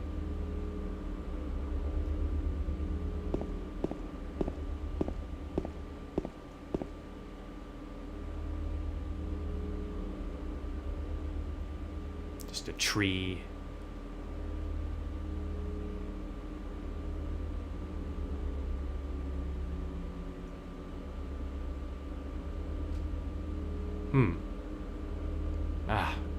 know, I could just kind of stare at this stuff for a long time. Kind of seeing what I want to see. Kind of same with this wallpaper. I forgot what I was talking about the last time. Justin, I think you and I were coming up with some decent theories for this wallpaper. It almost looks like some of the flower patterns that we've seen in previous rooms, but, you know, minus the flowers. It's like wilting flowers. Decay. There's almost like bruising on these walls, almost kind of like emulating Mary's illness in a way.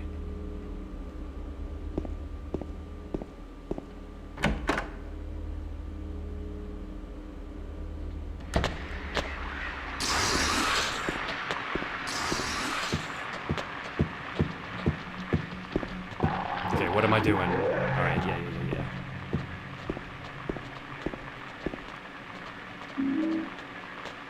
So that's the key that Laura kicked away from us. The little bitch. Some bullets.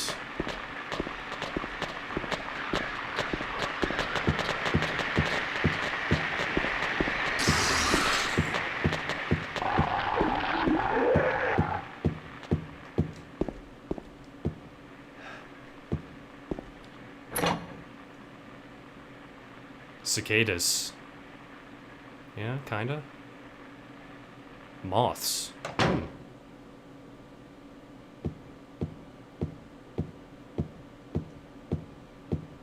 I just kind of get that same, like, there's that one wallpaper where there's like this green stem, this long vertical green stem, and there's flower buds all over it.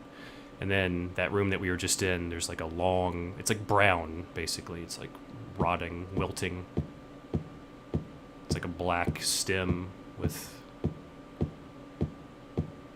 kind of like brown background.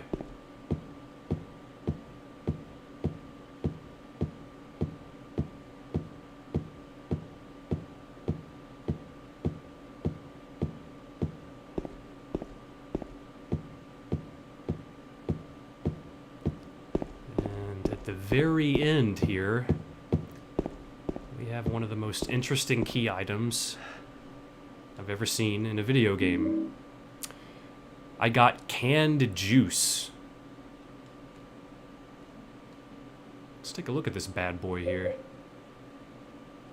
6-pack of canned juice. It was in the hallway on the first floor. We can't examine it. We can only use it. All right. So now we're going to take this to that trash chute that was blocked earlier. And we're going to use this damn canned juice to force that block through. Whatever's blocking that trash chute, it's about to get owned by this canned juice. That much is for certain. And I think that's it with this section of Woodside.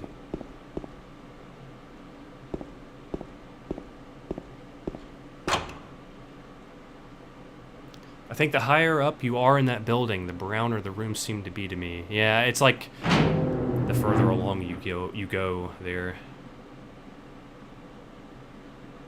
the more dire it gets. Starts out kind of like rainbows and sunshine. And the far left part here, where we're heading back towards that first room where you get the flashlight, it's Mary's dress. There's the birds on the wallpaper. It's like love birds. You know, it's like James and Mary, like, you know, being together, symbolizing the good of the relationship. And then as you go along, you see different stages. You know, in a sense. That's my interpretation. Exactly, meta storytelling through the wallpaper. Very, very much unique to Silent Hill 2.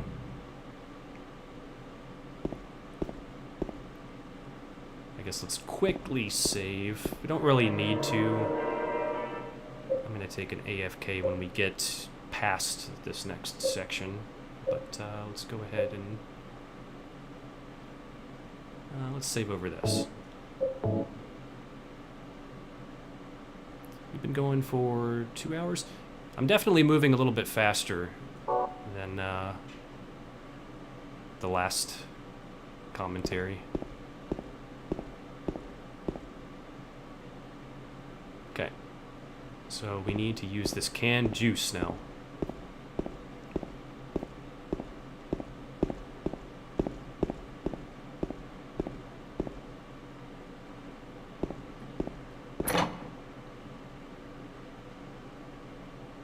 Yes. The walls speak to us. Indeed. Oh.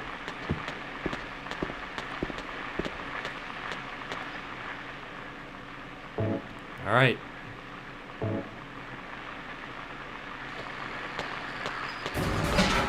Yeah.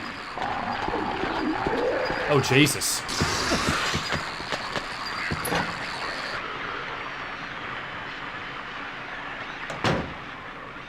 Jesus, man. Just like sitting there waiting by the door.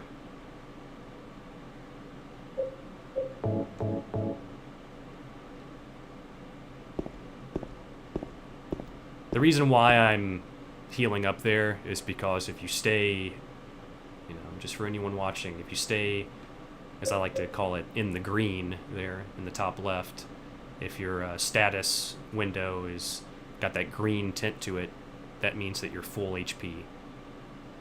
So if you have that green tint, if you're at full HP, it's more likely you're going to receive the leave ending at the end of the game. Which is, I think what I'm going for here. I might do Rebirth, but I doubt it.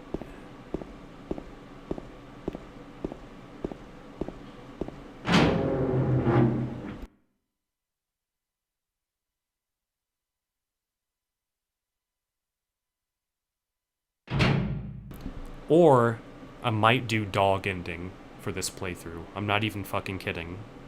Normally I wouldn't even consider dog ending, but since I'm kinda rushing through this compared to what I normally would, normally I would just kind of walk through the entire damn game and just talk the entire time about everything that comes to mind. But with this playthrough, I'm just sort of not necessarily rushing through it, but I'm moving at a quicker pace, for sure. Because I want to do this multiple times before moving on to Silent Hill 3. So, if I do dog ending, it'll be really easy on me. It'll make it so where I don't even have to do the last fight of the game, which would be really nice. Honestly. I'm gonna consider it.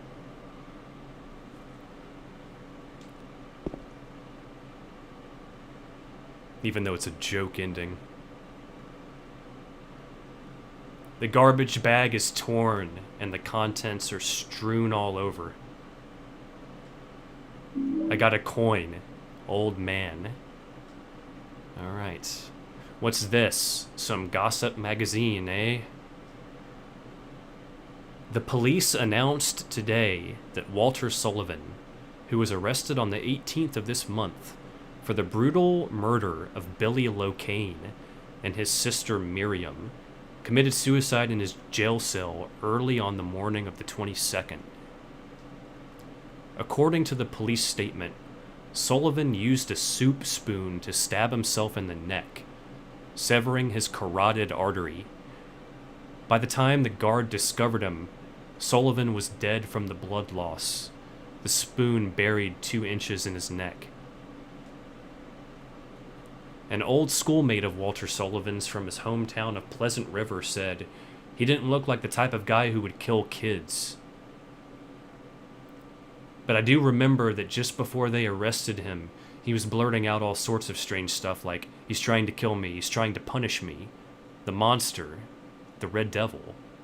Forgive me, I did it, but it wasn't me. The schoolmate then added, I guess now that I think of it, he was kind of crazy. So you get some really interesting details there, and this is not the last time we're going to hear about Walter Sullivan. Later on in the prison, we're going to get a direct reference to that little passage there where it was talking about how he stabbed himself in the neck with a spoon. Or rather, I strongly feel like later on we receive a direct reference to that passage. It's like, all but certain. And I'll point it out whenever we get there. Is that referring to Vatiel, the Red Devil thing? I don't know, man. Could be. I mean, it's referring to, something regarding Silent Hill. Silent Hill Red. When we turn off our light around Pyramid Head, he glows red. So I feel like the supreme evil in Silent Hill, those sorts of entities, they probably have this red glow to them.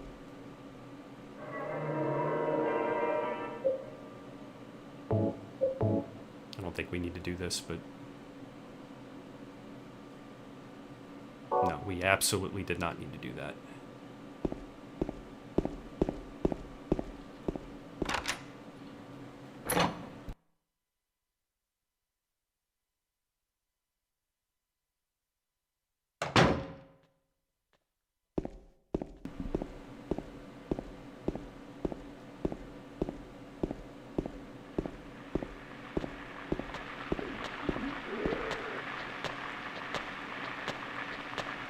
Yeah, it is disconnected. He's a very minor character. It's like you hear about him. He's just a set piece.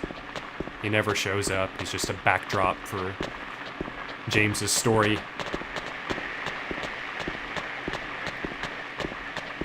But we see his grave. We see his grave later on.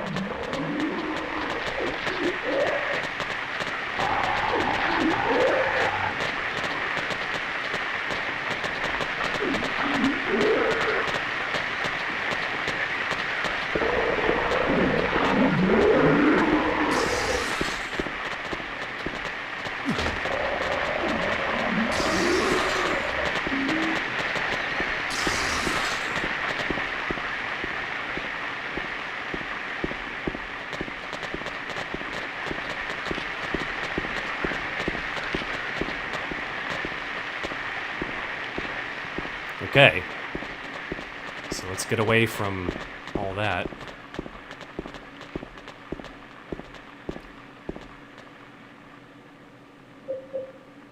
And what we just picked up was the snake coin. And I forgot to do this with the old man coin, so let's go ahead and do this now.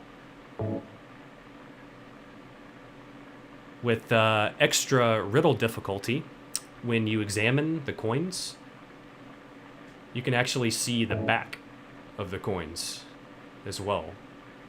Really interesting. On all the other difficulties, you can only see the front of the coins.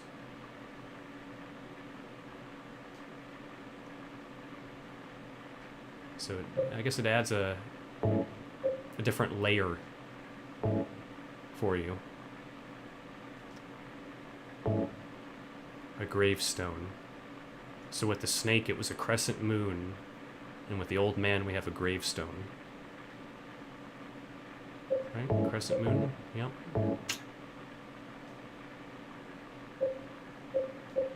One more coin to retrieve.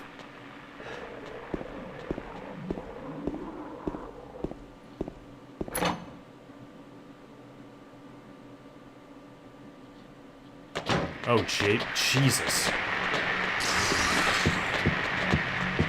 I think I might clear these enemies here in a second. Let's wait until we're done, though. I'm not sure if they're going to respawn. Ooh. Ooh. Let's go for the chainsaw.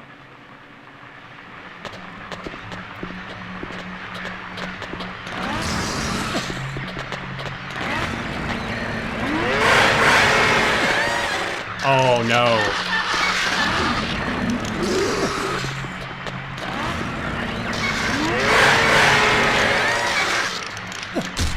Wow. That's some grade A horse shit right there.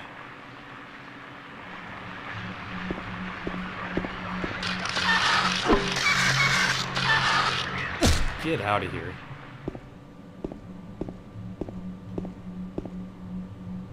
I don't think I'm gonna heal up just yet. I think I'm gonna kill those enemies outside. Because there's some... do I want to kill them or not? There's some cool graffiti in the hallways out there. It's kind of interesting to look at. Yeah, might as well. Why not? So there's some handgun bullets in here.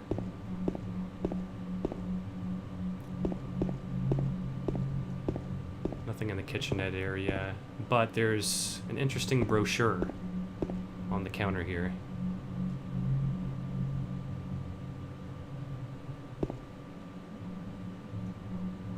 Interesting. I guess it was trying to open the cabinet there below that. I'm not sure, like, if I've ever seen that. That must be so easy to trigger, but normally it just, like, triggers the brochure straight away. A sightseeing brochure for the town is lying here.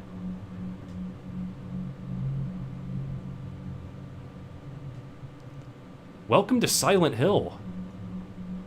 Thank you. Such a warm welcome. Silent Hill, a quiet little lakeside resort town. We're happy to have you. Take some time out of your busy schedules and enjoy a nice restful vacation here.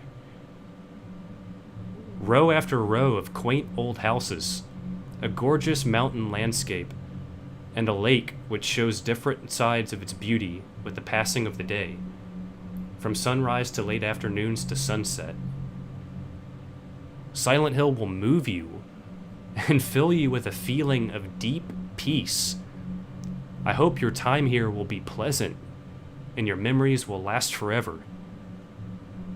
Editor, Roger Widmark. What a sarcastic ass.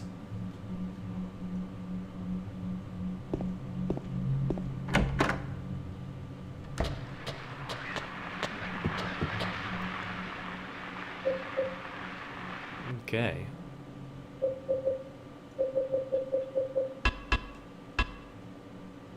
For your benefit.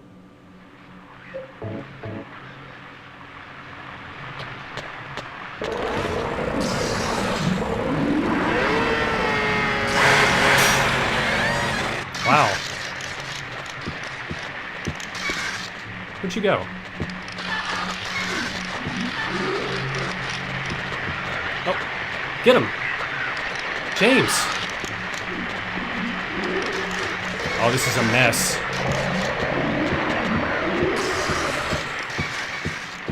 Oh, this is a mess.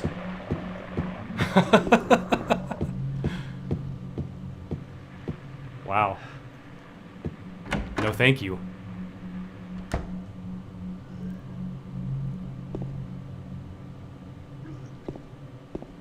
It sucks when you knock one to the ground and, you know, one of the lying figures, and they immediately skitter off. That's no good.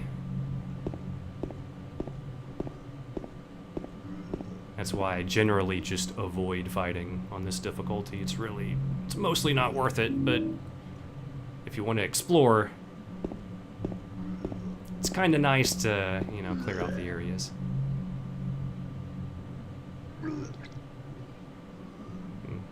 Here we have Eddie. Getting everything up. And what's going on over here? What is this?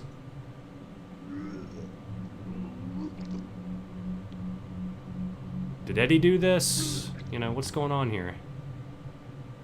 Interesting set piece. Eddie does mention this here in a minute. Maybe he's not mentioning this, but you know, there's actually a pretty good chance he's not directly referencing this, but almost every time we talk to Eddie, he's, you know, trying to defend himself. He's like, it wasn't me, I didn't do it. I swear. It's like, man, what are you talking about? Didn't do what?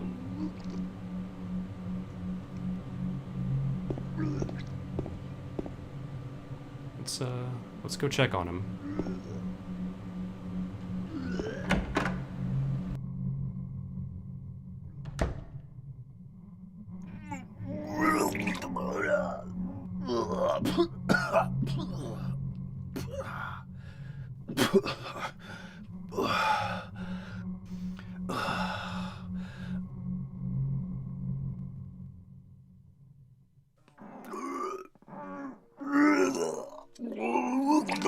It wasn't me.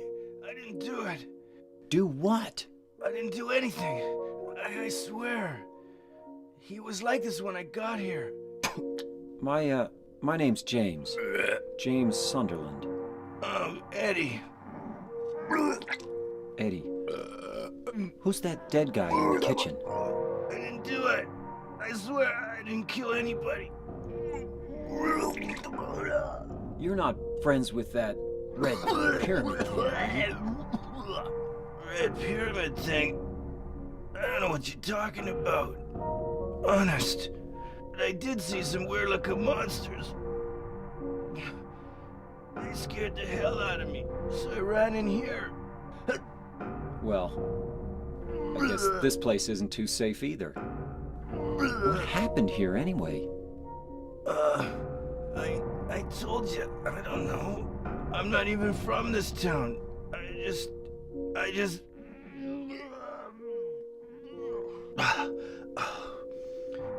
You too, huh? Something just brought you here, right? Yeah, you could say that. Well, whatever it is, I think you better get out of here soon. Yeah, you're right. What about you? I'll leave as soon as I'm done here. Eddie, be careful. James, you be careful too.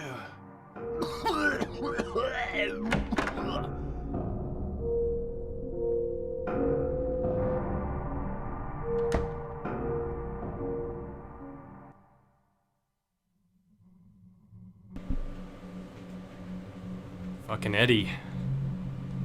And it boots us straight out of Eddie's room here.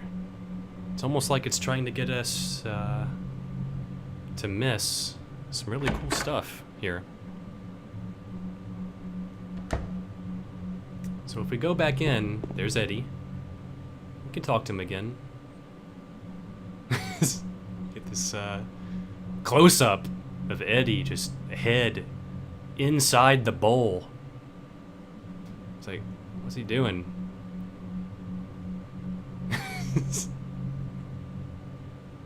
Eddie, are you okay? Yeah, I guess. Alright, so let's leave him alone. Yeah, we've all been there. Indeed, man. Yeah. For very different reasons than Eddie, but here, this is very easily missed. This is perhaps Eddie's room, in a sense. Some sort of recreation of Eddie's room.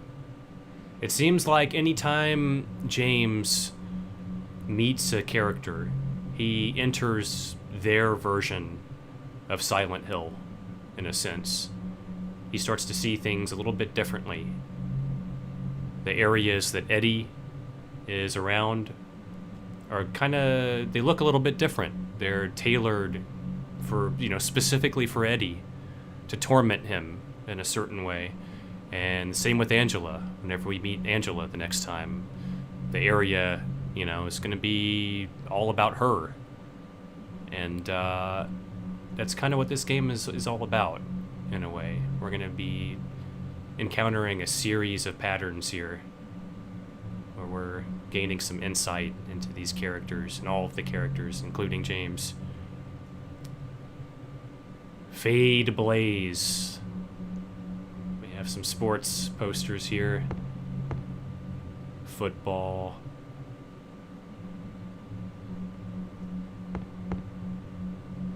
R.I.P.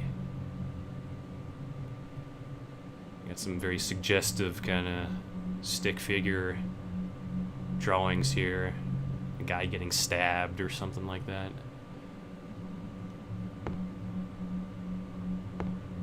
And this is kind of an enigma for me, because if you look carefully here on this wall, you can see some graffiti. And then inside the closet, it's almost like this kind of this phrase continues. You can see something written inside the closet there, some sort of symbols. What is this? I can never tell what this says.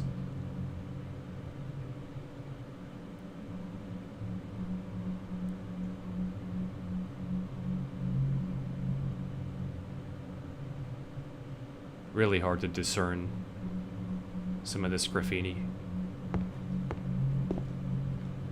Let's get out of here.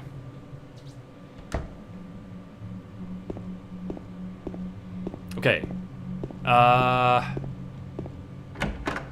Let's see.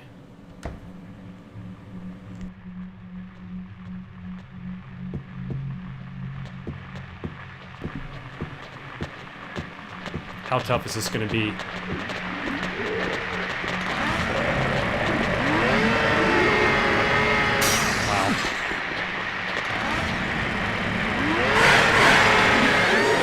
Get him! Oh, he's dead. He's dead. He's dead. That's good. Oh, that's not good.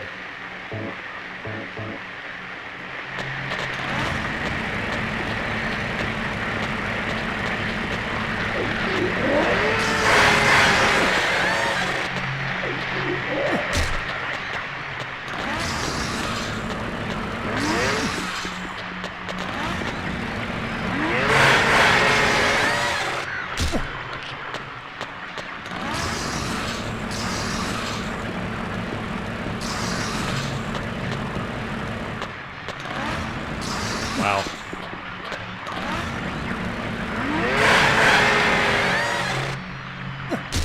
I don't know what I was trying to do there. I was like trying to bait it out or something, but she just kept on spewing.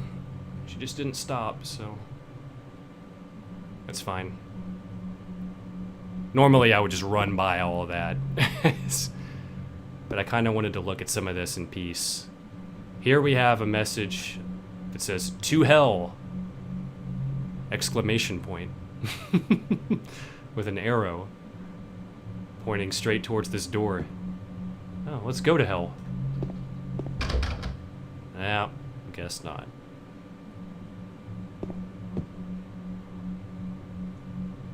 We have a lot of stuff here. A lot of stuff where you could just sit around and try to look at this and figure out what it means, decipher some of this graffiti.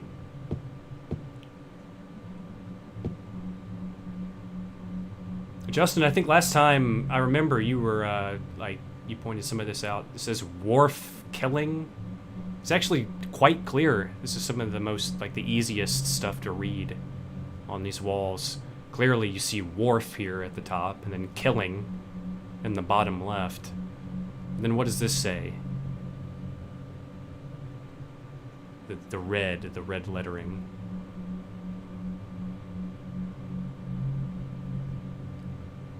Interesting. It almost looks like it says off, but that makes no wharf killing off. That doesn't make any sense. It makes no sense. Interesting background ambience here as well. I'm trying to think, does this play? Where else does this play?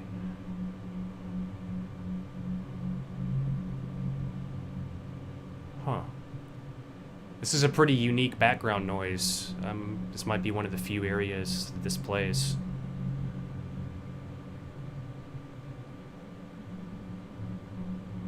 Is there anything on this wall that I missed? I don't think so. It's almost unreadable, that stuff. Wharf killing shed. You see shed there in the red letters? That doesn't make any sense either. Wharf killing shed. What the fuck does that mean? That says to hell as well. What?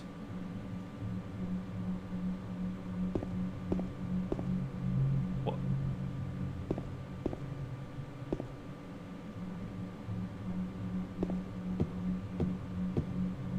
Is that what, hold on now. Hold on.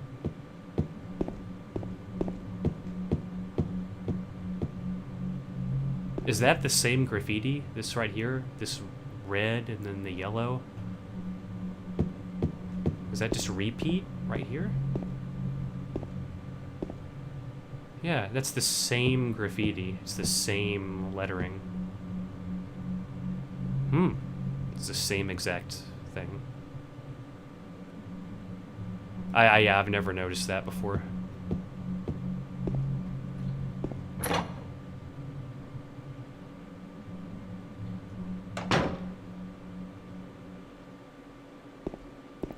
I sometimes think that I get so caught up looking at certain details in certain rooms that when I step back out into these hallways, I just don't really think to look. I just blank out. Okay, so now that we've checked out Eddie, we're good to proceed.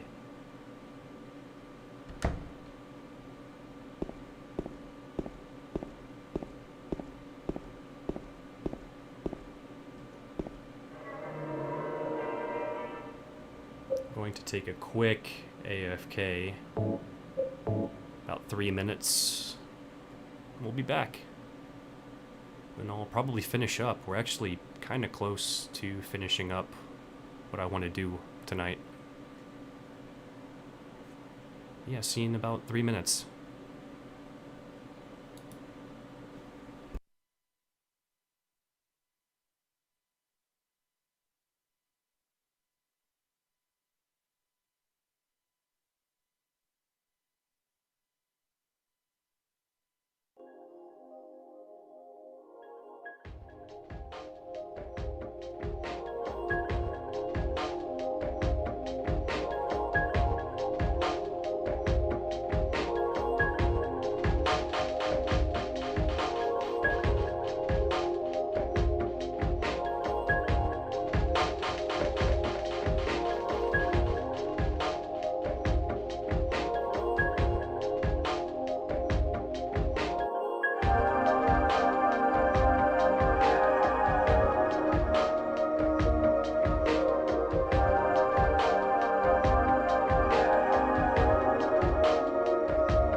Okay.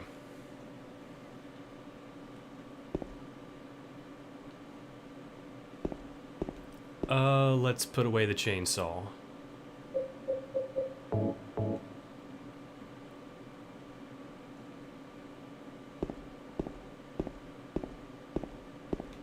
And let's do this. My apologies.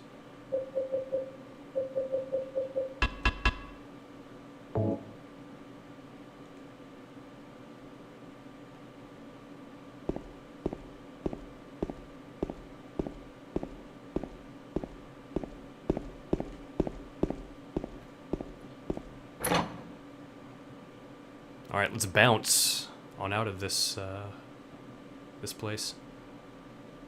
Move on to the next apartment building.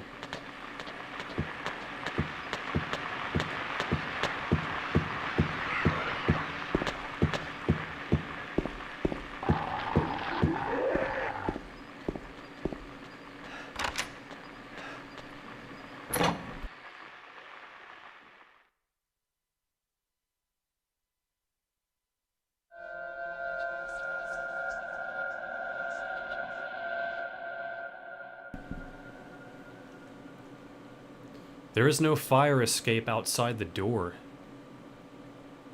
Maybe they knocked it down when they built the building next door? I think I can get into the building next door if I go through the window in front of me.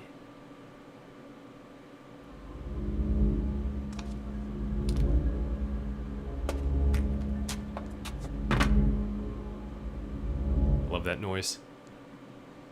Cool transition.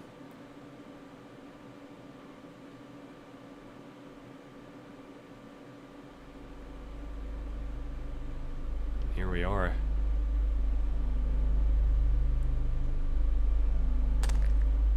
This is the Blue Creek Apartments.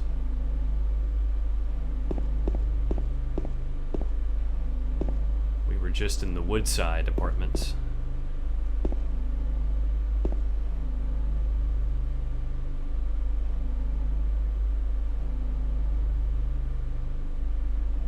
Love the ambience here.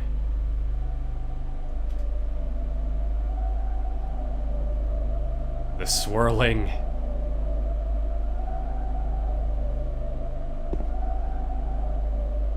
Looks dreadful in this room. It's one of those scenes where, I mean, if this was you, you'd be like, nah, I'm good. I think I'll just go this way. But since it's James, we're gonna walk up to this abomination here. It looks like there's something stuck inside the toilet. Huh. Will you take it out? Well, yeah. Absolutely.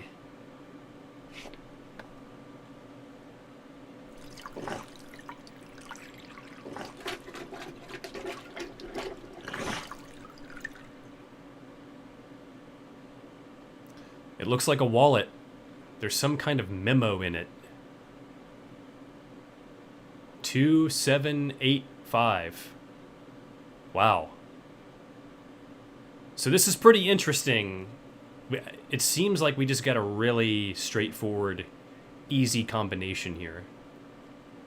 But what can happen on extra difficulty with this safe is that it can give you combinations that have letters in it.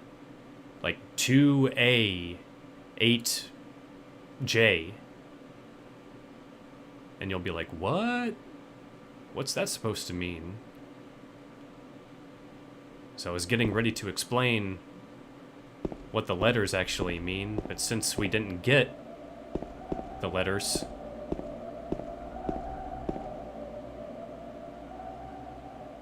you know, no point in explaining. 2785. Alright. Let's check out the safe.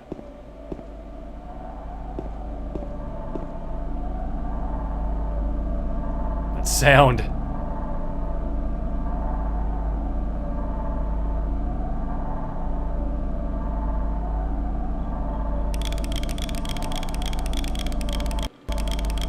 2.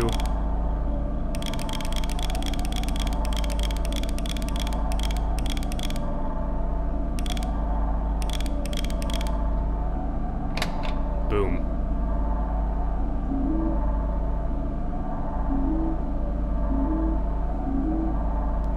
I'm not sure I've ever seen a extra Riddle difficulty playthrough have a save combination that didn't have the letters in it. That's pretty bizarre, man. This is already shaping up to be kind of weird.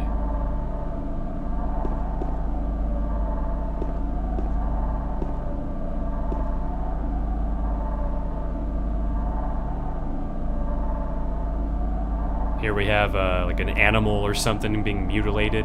Some like weird drawings here, almost like a kid drew it.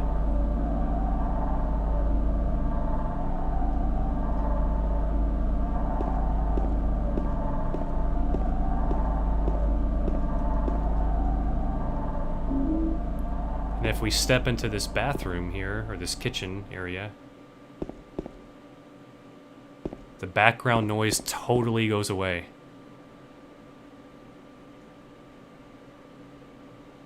Very, very interesting design choice. As soon as we step out, back to overwhelming anxiety.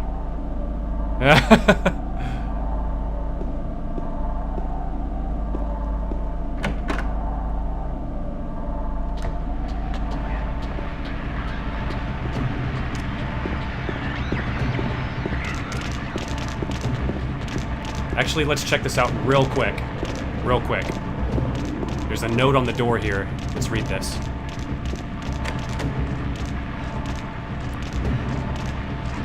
Dear Tim, I have to run an errand, so I'm going out. Oh God! No! No, no, no. Son of a fucking bitch.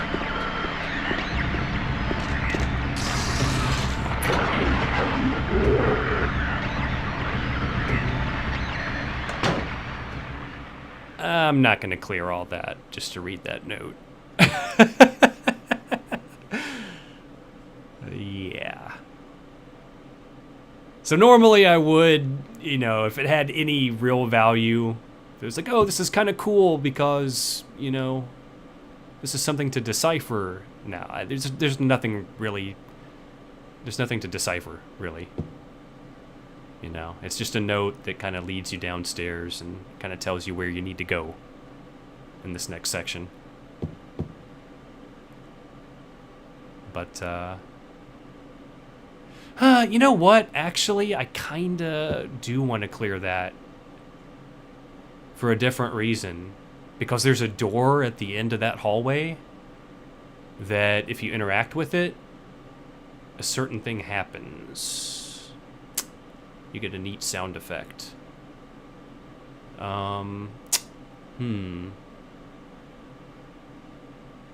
Yeah. Why not? If they're all, you know, a little bit further spread apart now.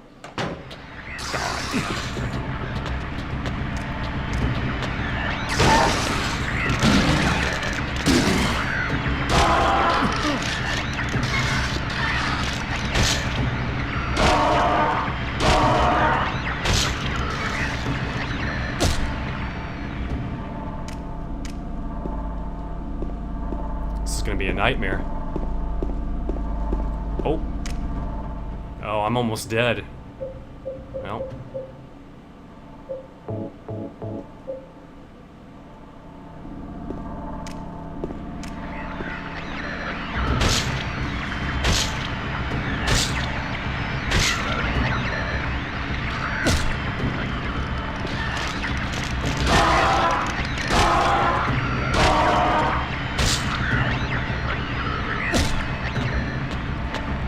Oh, there you are. No. James? James? James?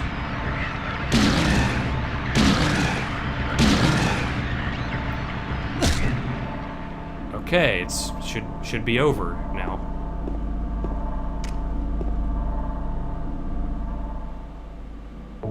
So this should be interesting. Let's see if this sound effect triggers. I always thought that you needed the Lin House key to trigger this sound effect, but I might be wrong. Let's see. So through this door, this is where you fight Pyramid Head for the first time.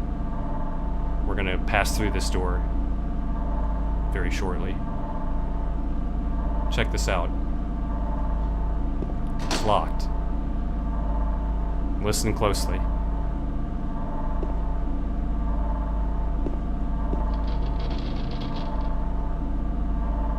Did you hear it? Sounds like someone pulling on the door from the other side. It's almost like Pyramid Head's pulling on the door. So you don't need the Lin House key to trigger that. Okay, so now let's read this stupid note. There's a note stuck on the door. Dear Tim, I have to run an errand, so I'm going out. I left the house key with Uncle David. You know where he lives, don't you? The key is in the room near the first floor staircase. I'll be back as soon as I can, so please watch the place while I'm gone. Damn, just leaving that out in the middle of the hall. Those were the days. No devious characters to worry about at all. Is there anything in here? I don't think I've come in here in a while. Oh, you get this sound effect when you come in here. Interesting.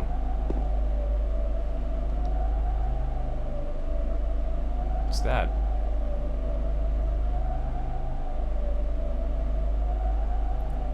It's unreadable.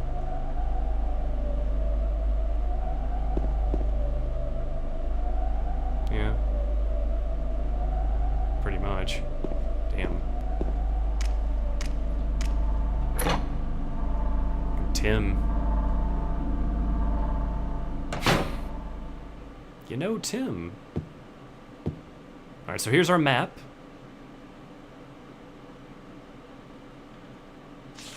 Got a map of the West apartment building.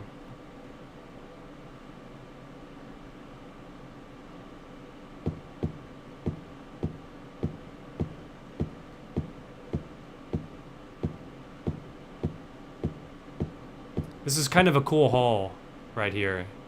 So, in Born from a Wish, you play as Maria. And just outside this door right here is Ernest's mansion. There's like some pavement, like, you know, little passageway, a courtyard kind of area. And about like 100 feet away or so is the mansion that you pass through as Maria. Then Ernest sends you on this little mission to get this, you know, this substance for a ritual. You pass through this door, and then you go through this area right here as Maria. It's really interesting.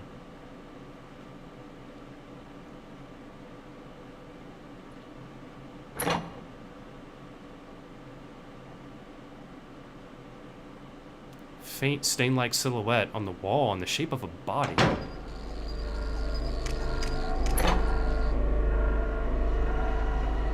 Or I just picked up the map. Ooh.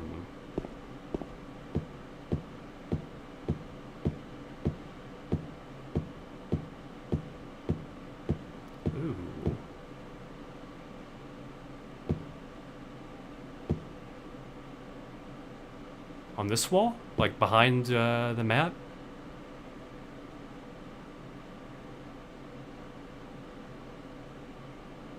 On this wall. Looks kind of just like it's scuffed up to me. I'm not really seeing it. This centerpiece, this little part right here in the middle. Man, I don't blame you for seeing something like that, though. It's easy to kind of look into things like this. I'm not seeing it. It looks just kind of like a messed up wall. Yeah. Looked like a body when I passed by it real quick, yeah.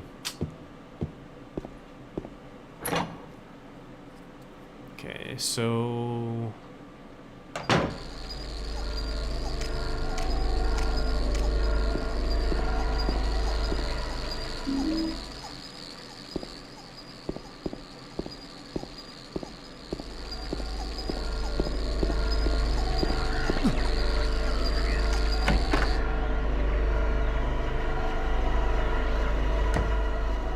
Yeah, signs of dead James near maps, yeah.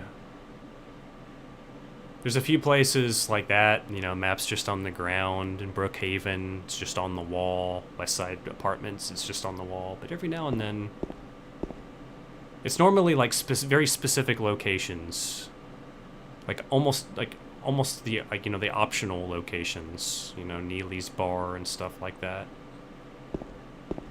The area at the end of the game by the Historical Society. That's my favorite. That's my favorite example of it.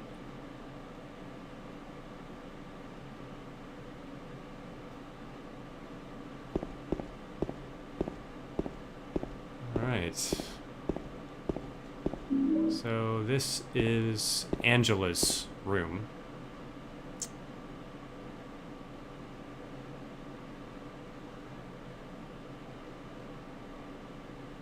Through this white door here, we're going to meet Angela again. And just as I was pointing out, whenever we met Eddie, you know, the areas where we meet the other characters are kind of tailored around their own personal hell here in Silent Hill. These walls are indicative of sort of bruised flesh. That's what I get out of this. Angela suffered a lot of physical abuse at home. I think we can interact with this teddy bear as well. A stuffed animal. It probably belonged to the kid that used to live here.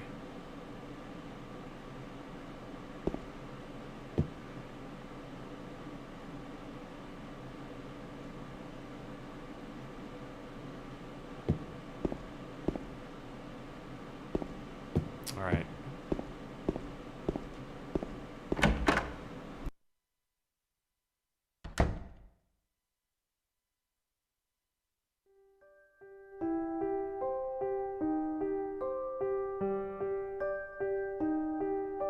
Oh, it's you. Yeah, I'm James.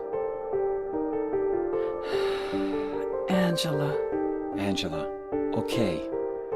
I don't know what you're planning, but there's always another way. Really? But you're the same as me. It's easier just to run. Besides, is what we deserve. No, I'm not like you. You afraid? I'm sorry. It's okay. Did you find your mother? Not yet. She's not anywhere. Did she live in this apartment building? I don't know. So, all you know is she lived in this town. What did you say?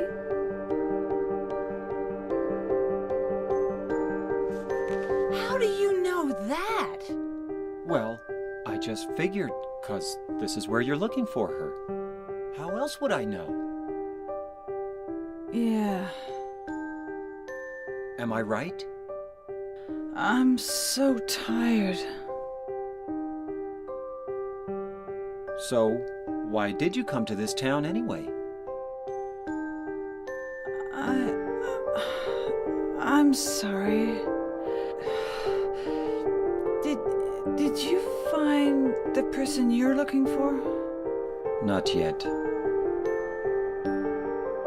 Her name's Mary. She's my wife.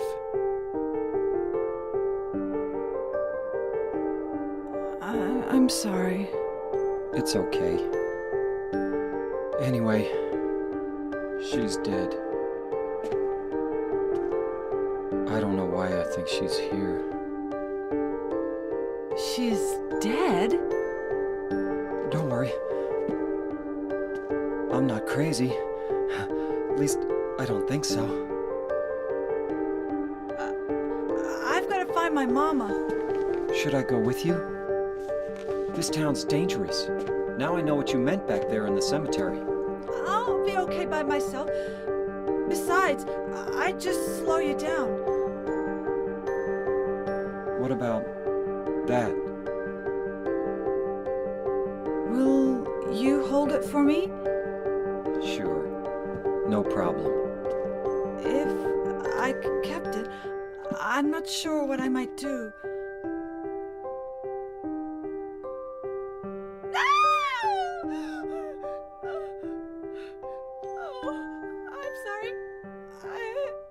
I feel bad.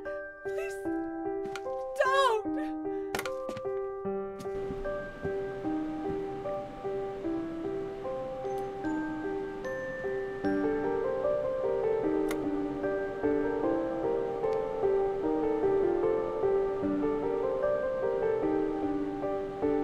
Ugh. That line at the end always makes me cringe. Like, just so uncomfortable. Angela's such a tormented character. Got the prisoner coin.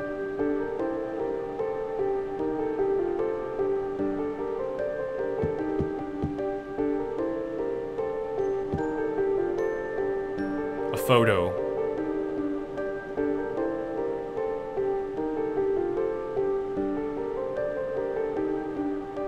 Oops. Let's check that out again.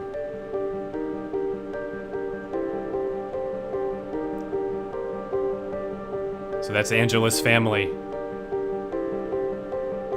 Angela, her brother, her mom and her dad. Picture torn in half.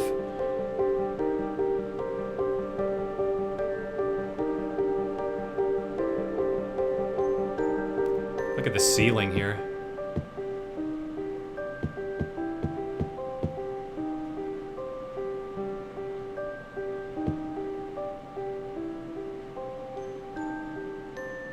It's nasty.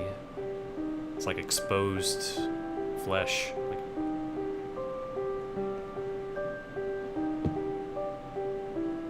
exposed tissue underneath the flesh, almost. I like how Angela calls out James's bullshit. She's like one of the only characters that calls him out. Like, Eddie kinda does, but Eddie's a moron, basically. Angela, like from the very beginning almost, just kind of knows that James is just lying to everybody, lying to himself. Of course, Angela in that scene is kind of fading in and out of reality. She's almost like completely out of it, but then she kind of snaps into it a little bit. She's like, oh, you're afraid. Just seeing right through James. Deep down, James knows. He knows what's going on here. But he's just gonna keep lying to himself until the very end.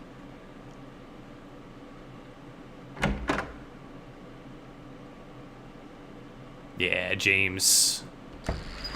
James probably doesn't take a lot of responsibility in his life. He probably thinks he's the shit.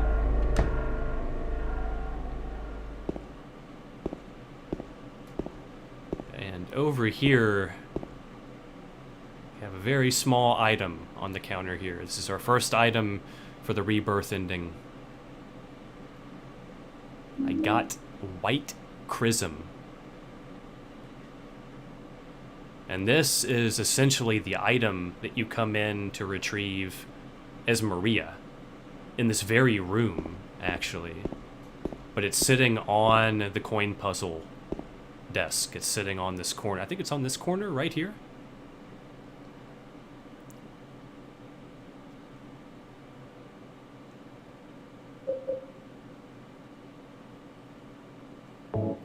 Glass bottle containing milky white anointing oil. Mm-hmm.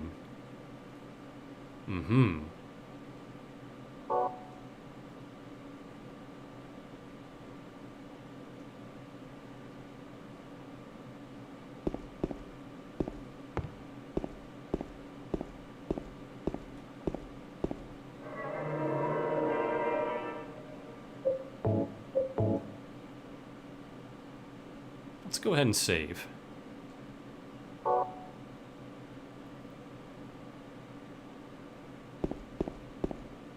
Just in case. Alright, so here we have our first legit puzzle in the game.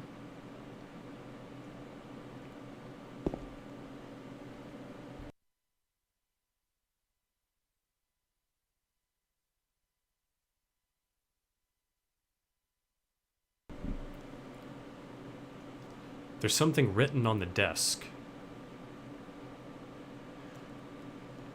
Like coins in the hazy aether tossed, our souls must by their sinful weight, descend to earth, with lightness lost.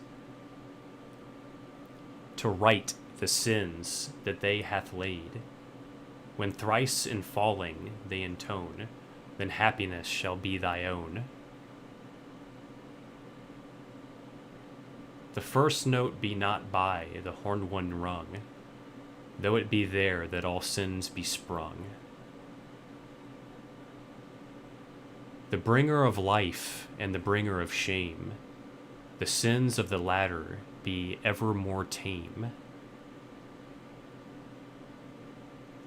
Though coming in the aged one's wake, the formless one's soul in fear doth quake. The needless one, silent, with hungers all sated, is least then in sin, with his lusts all abated. For the gravest of sinners, his place be appointed, and if he be lucky, may his soul be anointed.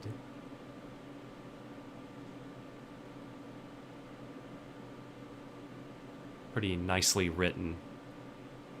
On extra riddle difficulty. Really like this puzzle.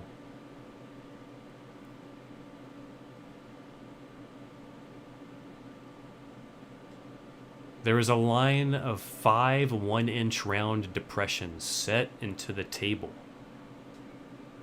Okay, so this is where our 3 coins come in.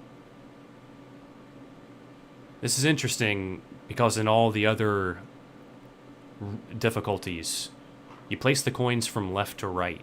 The riddle kind of reveals the locations of the coins from left to right.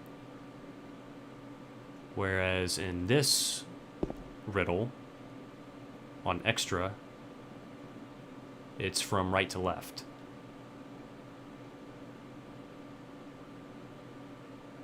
So this is the only passage that doesn't really have much relevance to where you need to place the coins to right the sins that they hath laid. So this is, revealing that we need to place these from right to left.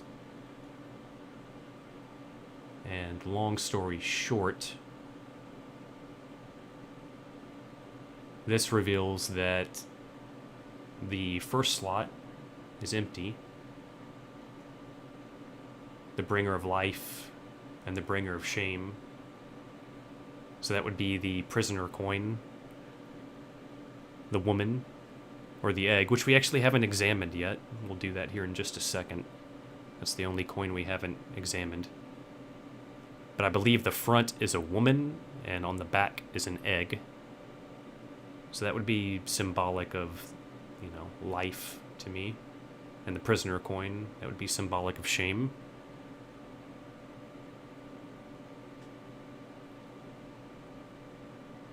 To be honest, never understood how you're supposed to solve this. It's actually it's not that hard, actually. I don't think. Like, I'm not good at riddles, man. You want to see hard riddles? Silent Hill 3, dude. You want to talk about impossible riddles. It's one of the reasons why I'm not a big fan. You know, the riddles in this game are great. Like, they're fair. And it's like, it's not too, like, even if you don't really, you know, think about it all that much, even the trial and error aspect, you can get things done pretty efficiently. But SH3 riddles are just too much. The aged one, obviously old man coin, you know? Though coming in the aged one's wake, the formless one's soul in fear doth quake. So basically symbolizing that there's going to be a space in between the formless one and the aged one.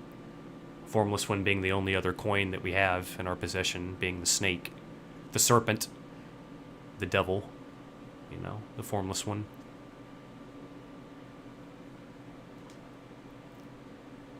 And then finally, the needless one, silent, another empty slot, silent slot. Just kind of skimming through this here.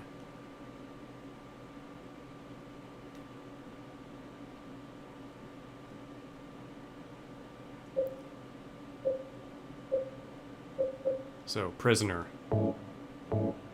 Our first slot is empty. Placing our coins to the right, from right to left.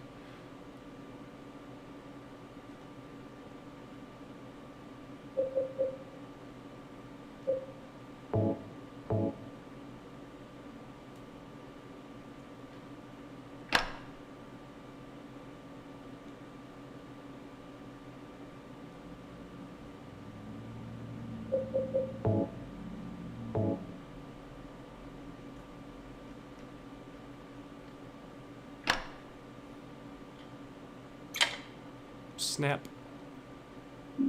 I got the Lynn House key. Okay, so now we can go back to that door with a note on it. And see what's on the inside.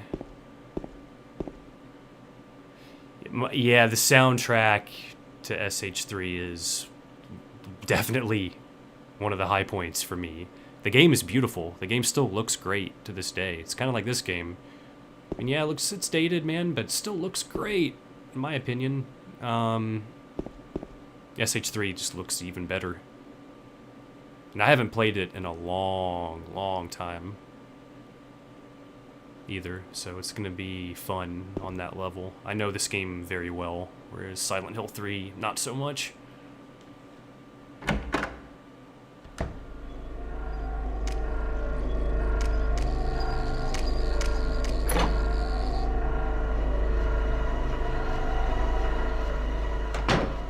Like Heather more than James. Wow. Damn.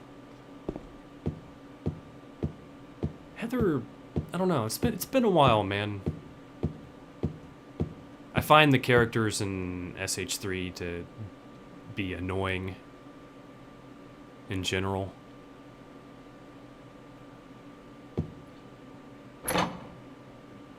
Not a fan of the voice actors. Not a fan of the story.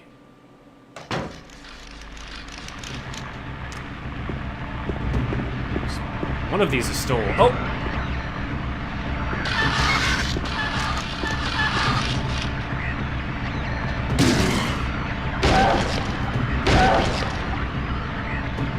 I guess I didn't really need to kill that one, but I kind of just wanted it... I kind of just wanted it dead. Well, I guess there's more. They respawned, yeah. That was pointless then. Whoa, did you hear how the drums just stopped there? Oh, there they go again.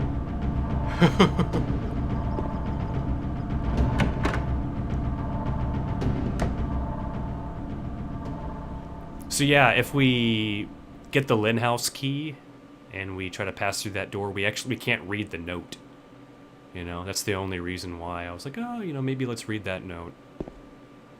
Because if I just forget about it and I just get the Lynn House key, can't read it.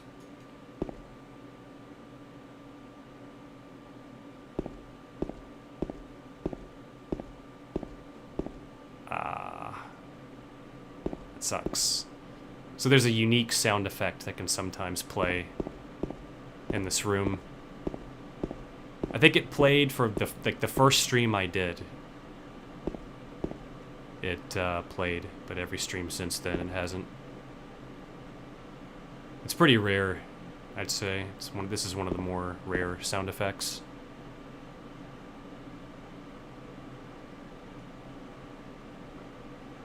But yeah, about at this point in the room, like once you're walking through, this whispering effect will play. It's quite loud as well. It's quite distinct. So when it plays, you're definitely going to hear it. I think you can actually hear certain like words as well in the whispers. I think some people have figured out some of the whispering, like what the words mean, but I'm pretty sure it's nonsense. I don't think it really means anything.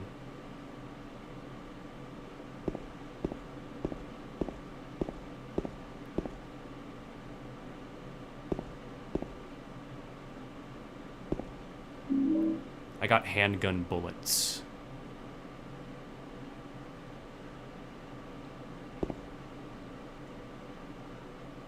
Yeah, I mean, the characters in this game are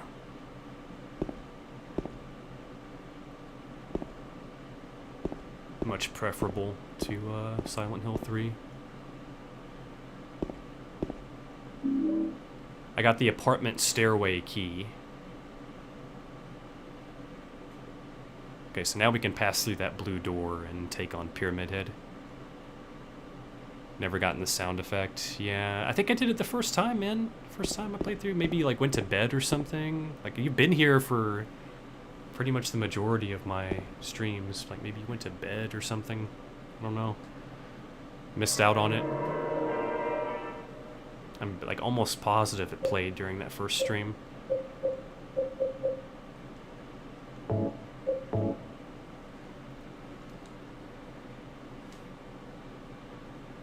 Definitely starting to get a little fatigued here.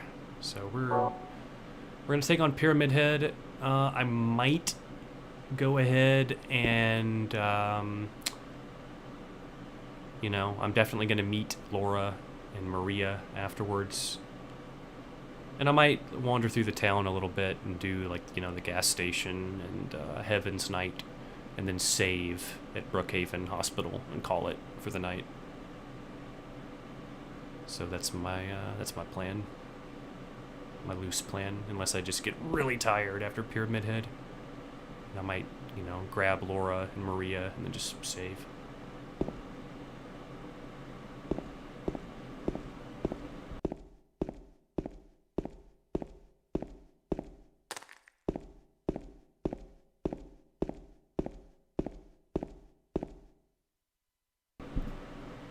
Streamed on weekdays the last couple playthroughs. Okay, yeah.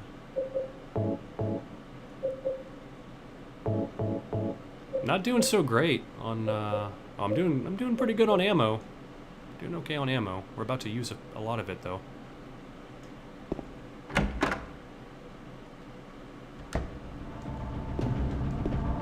Oh no.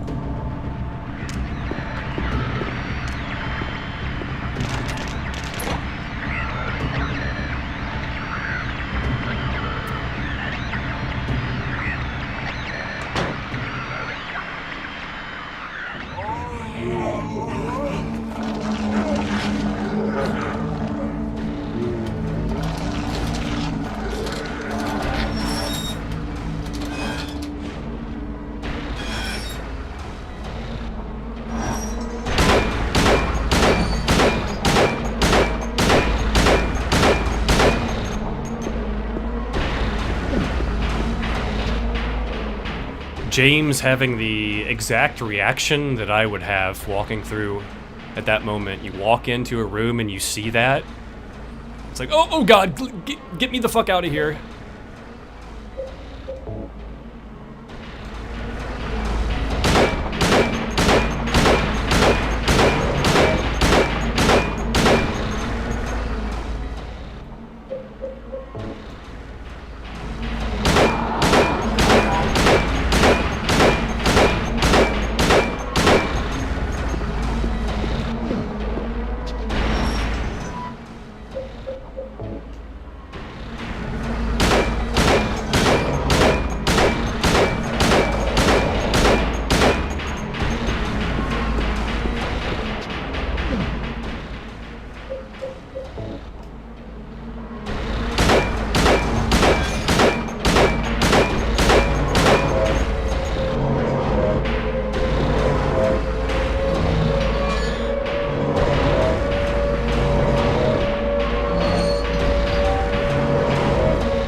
No, he killed me, dude!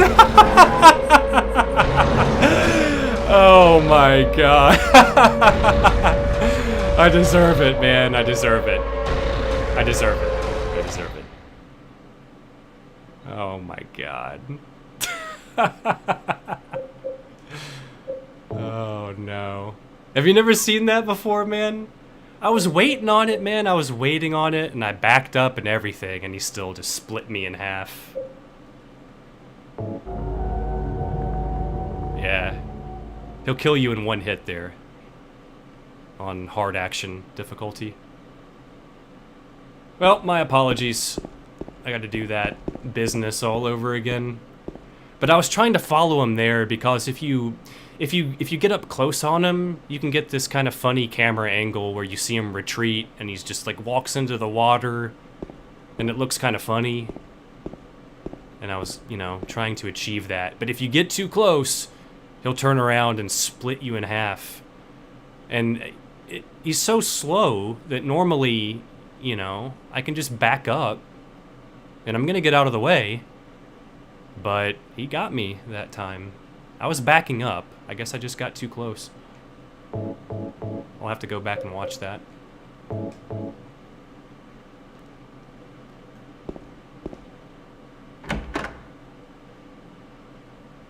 Really? I warned that can happen every time, but yeah. Well.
Jesus.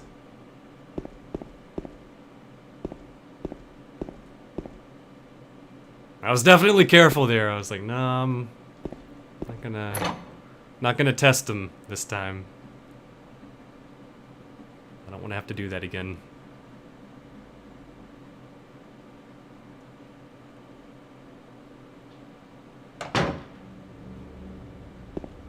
Okay. So we used a fair amount of ammo on his ass. Let's change back here.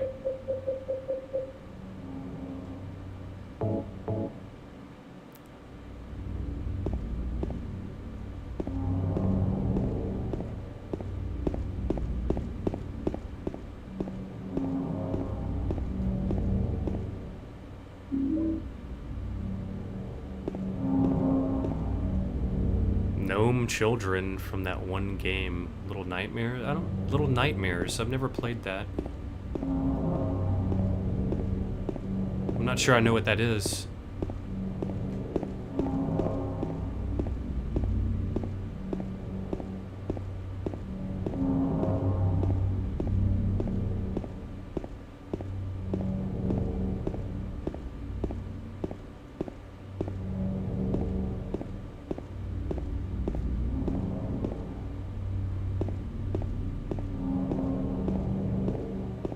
horror platformer kind of like inside. Ah. And here we have the little brat. There she is.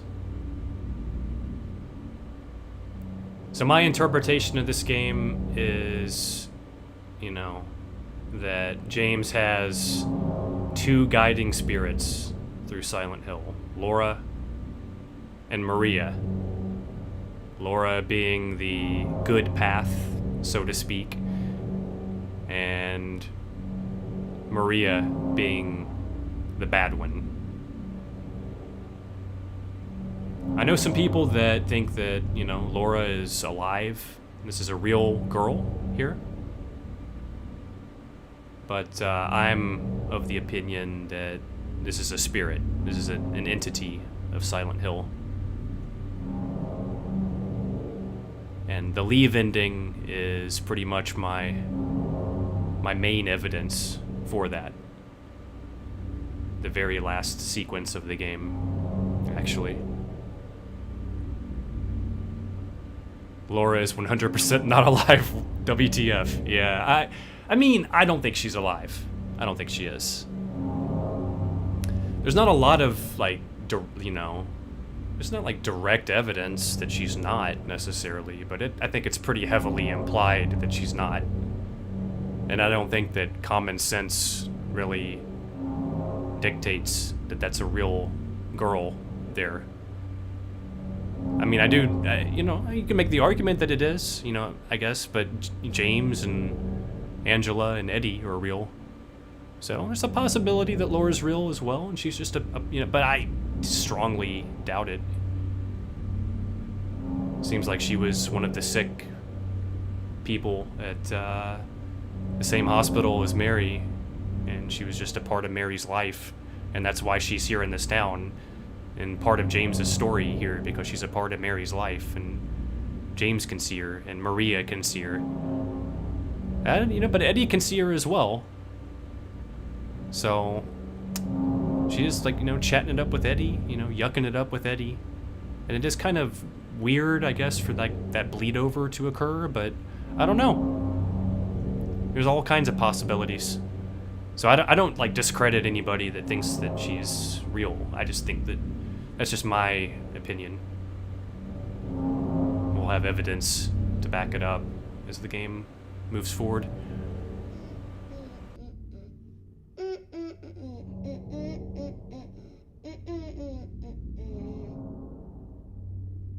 You! It was you, wasn't it? You're the one who stepped on my hand. I don't know. Maybe I did. What's a little girl like you doing here anyway? Huh? Are you blind or something? What's that letter? None of your business. You didn't love Mary anyway. Wait! How do you know Mary's name?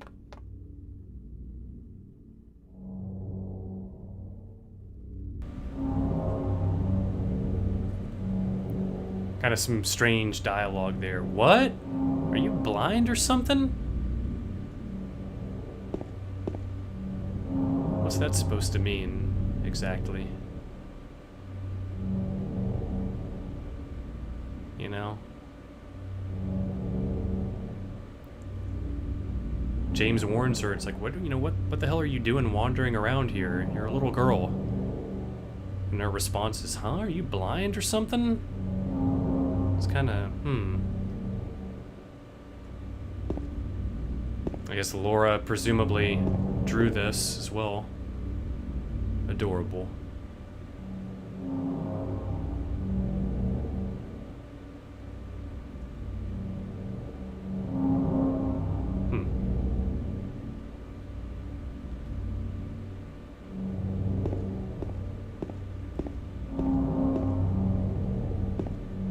She doesn't see monsters, she's an entity of the town.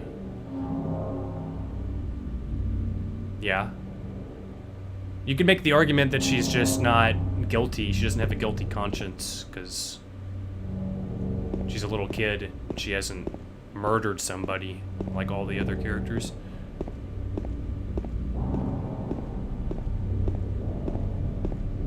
I've seen lots of arguments, man, lots of different opinions on Laura. She's a mysterious character.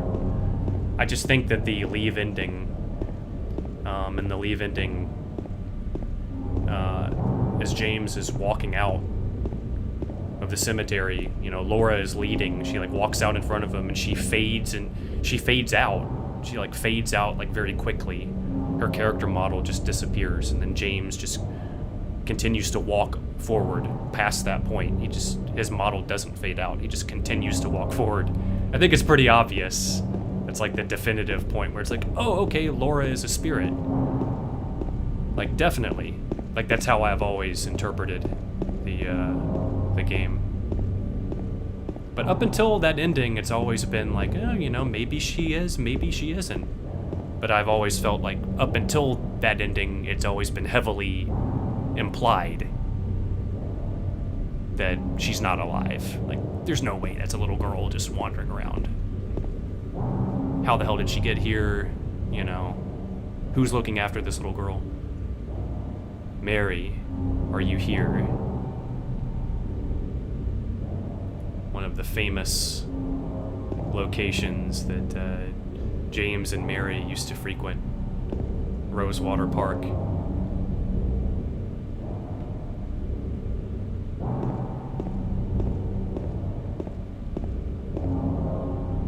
Caution, slippery when wet or frosty.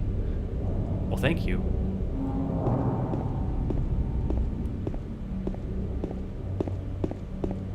I can kind of walk around here and explore a little bit. There are some sights to see. Some handgun bullets.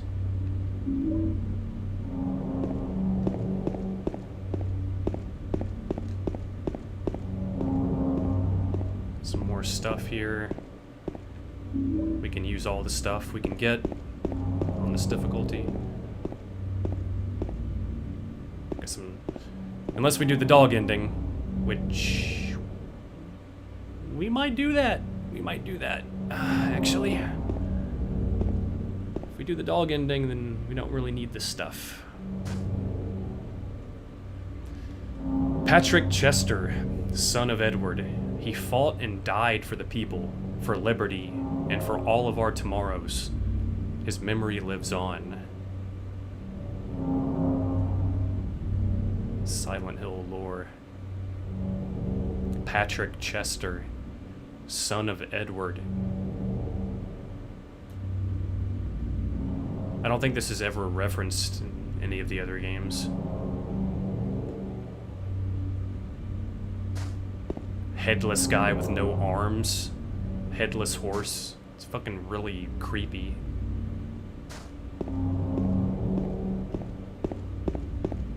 Or horse with no head, rather. What'd I say? I felt like I said that wrong. A headless guy with no arms riding a headless horse. Yeah. Just... what the hell, man? Getting very fatigued over here. This is the latest I've stayed up in a while. Really?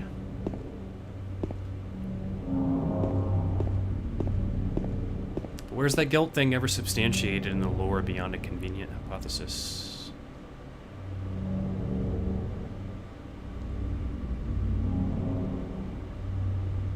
What guilt thing?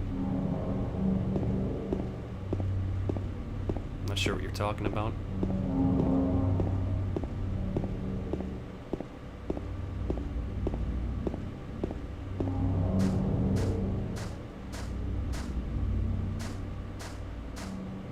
Oh, Laura not being guilty.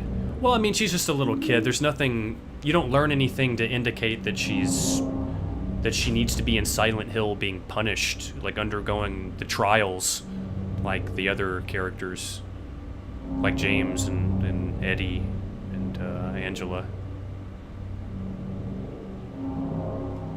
You don't like know anything about Laura other than she was just a sick girl that met Mary while Mary was also sick and dying. It's the only thing you really know about Laura.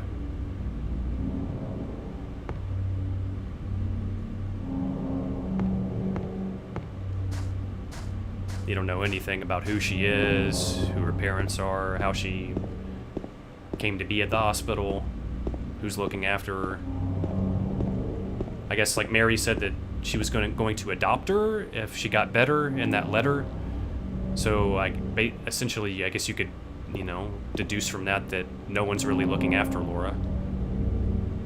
And that would be one of those things that would actually be in favor of the people that say that she's real. It's like, oh, well, no one's looking after Laura. It's conceivable that she's just very self-sufficient. She's on, you know, found her way out here. Maybe she hitched a ride with Eddie somehow.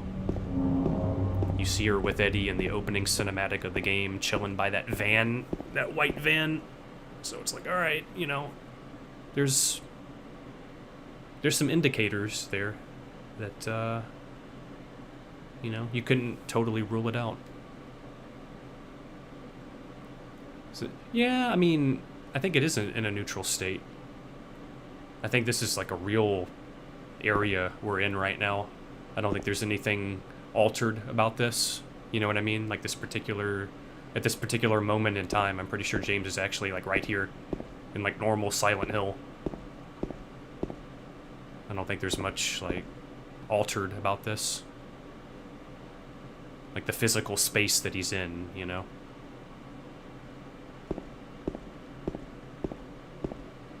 Mary?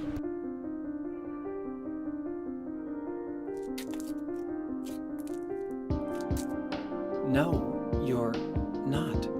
Do I look like your girlfriend? No, my late wife. I can't believe it. You could be her twin. Your face, your voice, just your hair and clothes are different. My name is Maria. I don't look like a ghost, do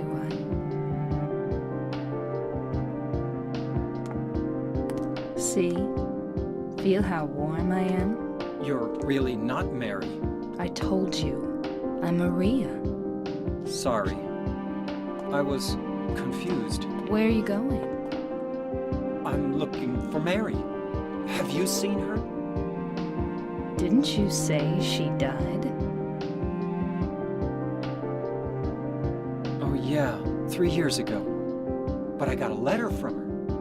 She says she was waiting in our special place. And that's here? Anyway, I haven't seen her. Is this your only special place?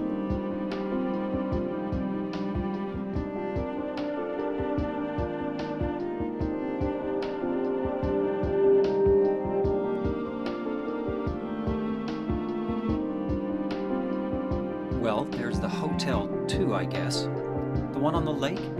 I wonder if it's still there. The Lakeview Hotel? Yeah, it's still there. So, the hotel was your special place, huh? I'll bet it was. Don't get so mad. I was just joking. Anyway, it's not that way. It's this way.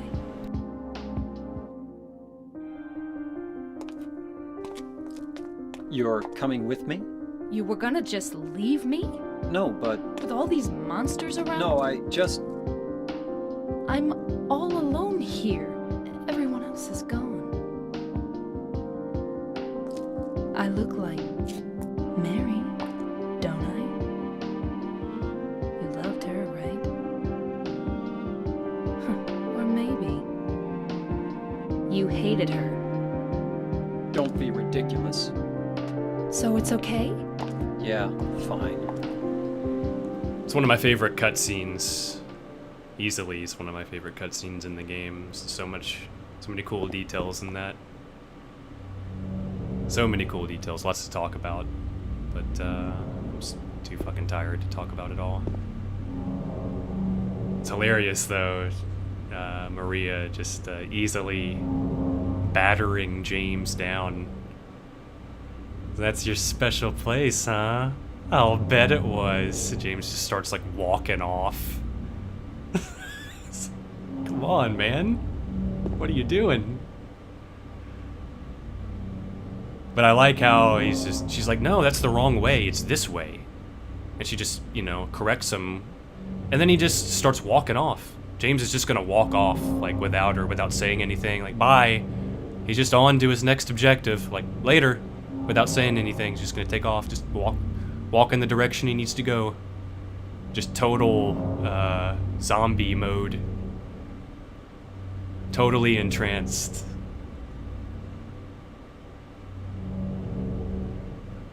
Maria with her butterfly tattoo on her stomach. Kind of tough for me to get the angle here.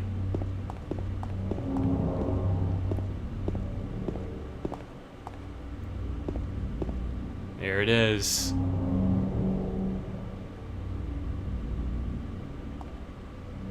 Kind of tough to see with the PS2 rendering here, but on the corner of her right hip there, she has a butterfly tattoo.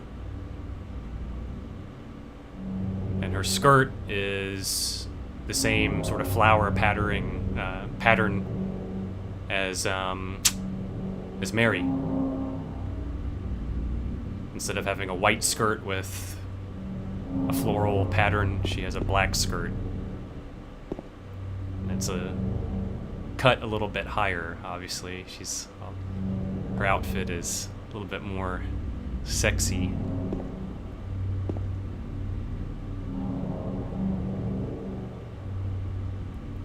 But this is Mary Reborn, in a sense. This is Silent Hill's version of Mary, made exclusively for James.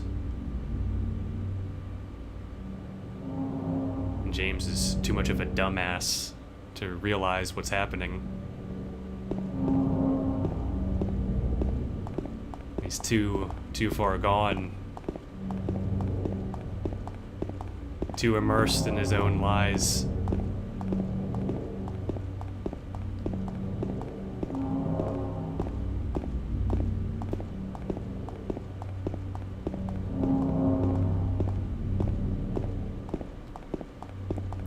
Yeah, Angela's final cutscene is amazing. One of my favorites as well, man.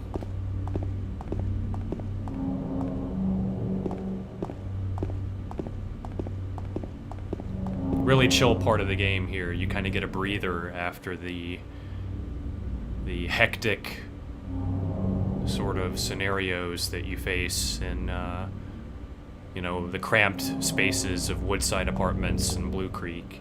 And then you have the Pyramid Head fight, and there's all that jarring noise and really horrible, jangly ambience that just has you anxious the entire time. And then you come back out into town and it's peaceful again. The game does a good job of giving you these breathers every now and then. It's really nice game design.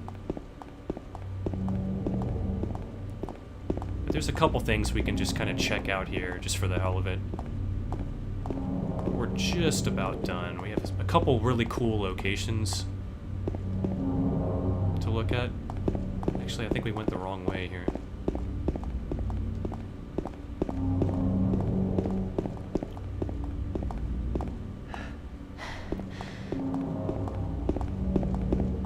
Is it this way?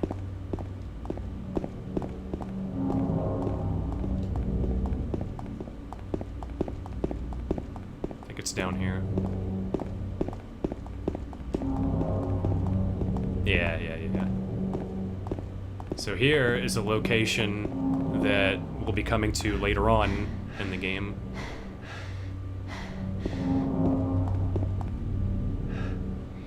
Victim of persecution by the Christians. Jennifer Carroll lived with pride and honor. What happened here shall never be forgotten. Probably a reference to Saint Jennifer, referenced in Silent Hill 3. I think towards like the very end of the game of Silent Hill 3, there's like a portrait of Saint Jennifer, presumably a member of the occult one of the revered occult members. Or maybe some figurehead, like, for the occult. Even in the occult parts of the series, crazy shit happens to everyone, though. Yeah. I mean, I think the town, you know... The town, like, we're gonna pick up the Book of Memories here in a little bit. The town kind of, has a history of disappearing people and has an influence over anybody that's in it. So it can definitely affect anybody, yeah. But, I mean, I'm of the opinion, you know, just going back to Laura, I think she's a spirit, but I don't see how she's not. But here we have a little patch of dirt. We can't interact with this yet, but later on we're gonna have to dig this up.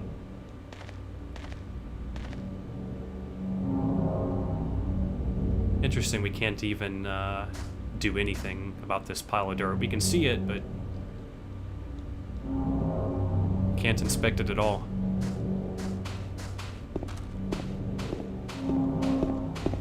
Alright. Let's move on.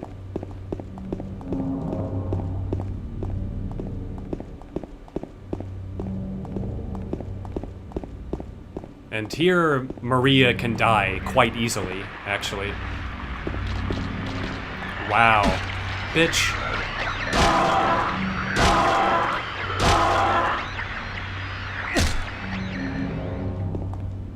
Very easy for Maria to die, and if Maria dies, then it's game over.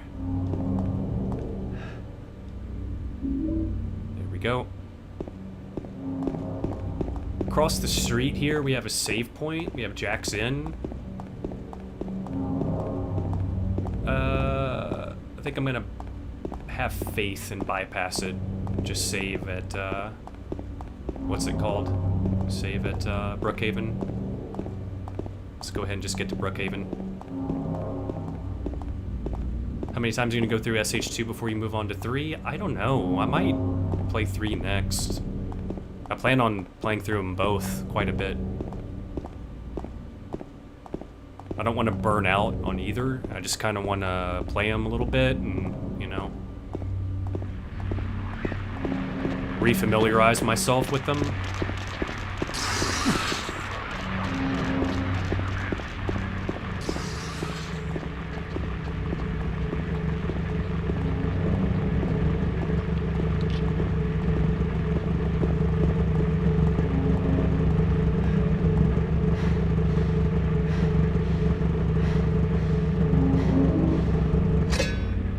Steel pipe there.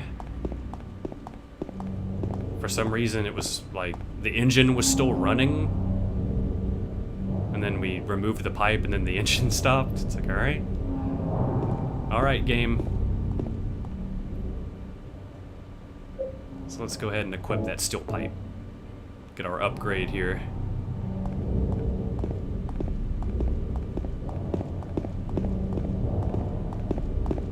Got some stuff on the ground over here.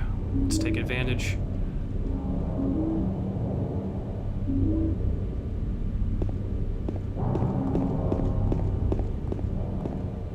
Anything else?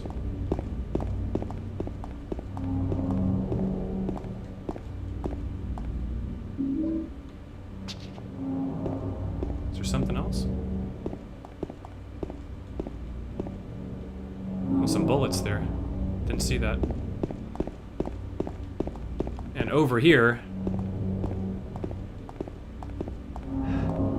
we have the Book of Lost Memories. How's SH4? Dude, I've never played through 4. I've seen 4 played. I've watched 3 Dog play through SH4.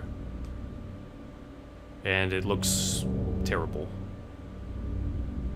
It looks like it has, you know, there's some cool qualities to it, but, you know, Team Silent was in shambles by then. It doesn't hold a candle to SH2 or SH3.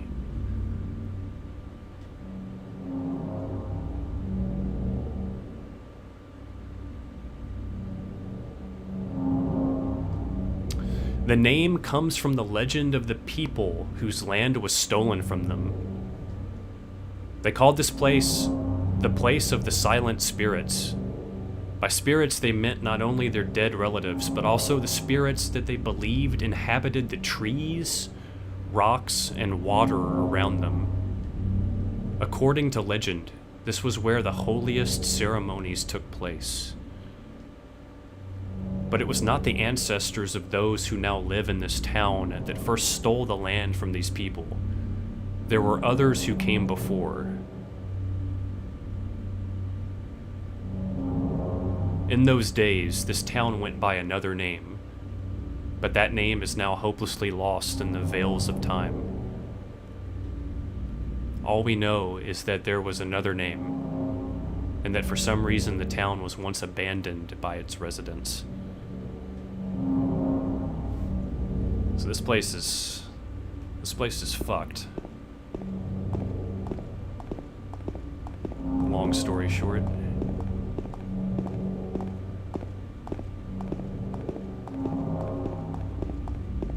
Interesting bit of lore there. And this is another one of the rebirth items that we need.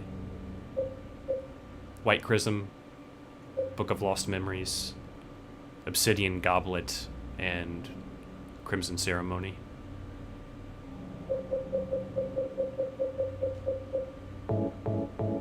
Is that green? I think it is.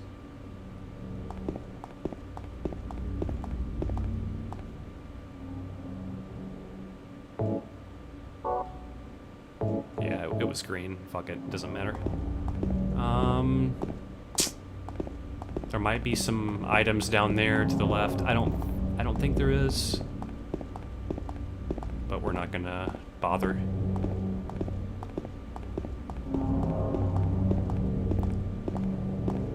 This is where we need to go.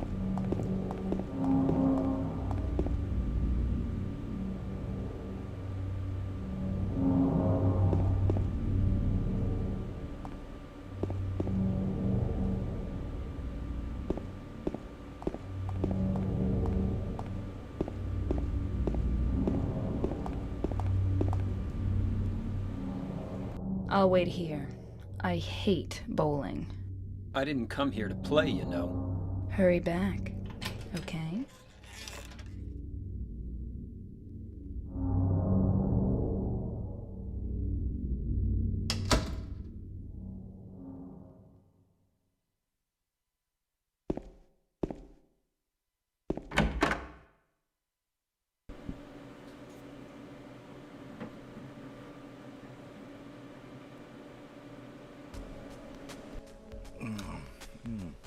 So what'd you do? Robbery? Murder? Nah, nothing like that. Huh, you're just a gutless fatso. What'd you have to say that for? I thought you said the cops were after you. No, I just ran because I was scared. I don't know what the cops are doing. But if you did something bad, why don't you just say you were sorry? Well, I guess I run away a lot too. It's no good.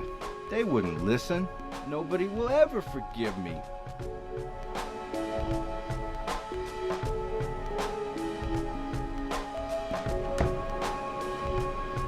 you find the lady you're looking for? What's her name? Mary? The music.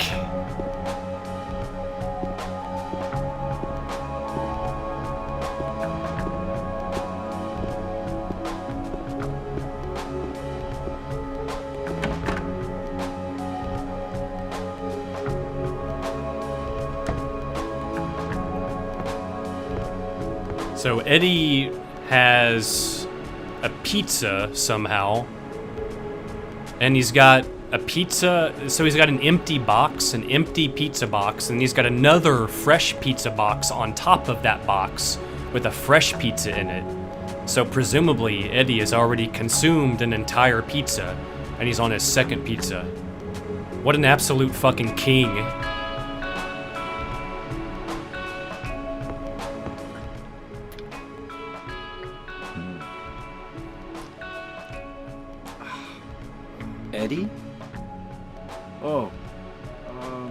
You're... James. We met in the apartment building? Yeah, I remember. But...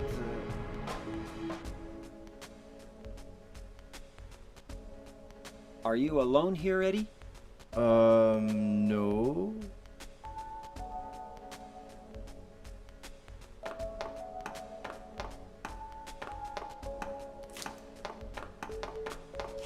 Bye-bye. Wait!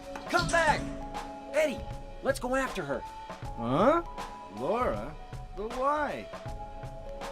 Laura. Is that her name? That's what she said. This town is full of monsters. How can you sit there and eat pizza? She said she was fine by herself. She said a fatso like me would just slow her down. Forget you.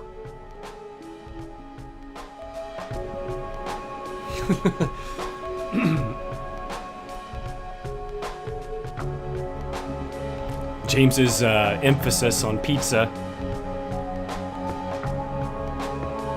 It is remarkable, though. How the hell did Eddie find himself a pizza here?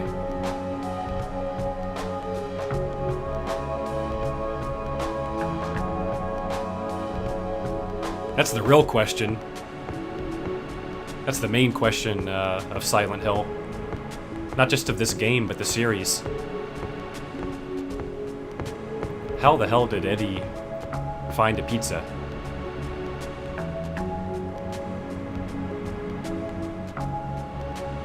Where's it at?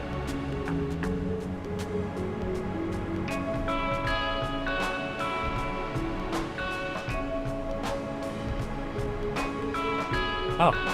Am I missing it? Huh. James is looking at it. Where's it at?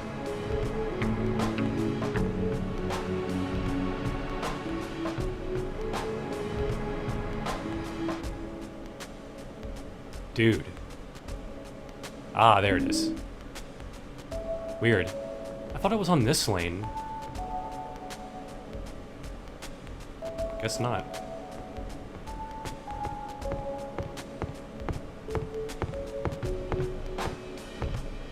Alright, let's bounce. On to Heaven's Night.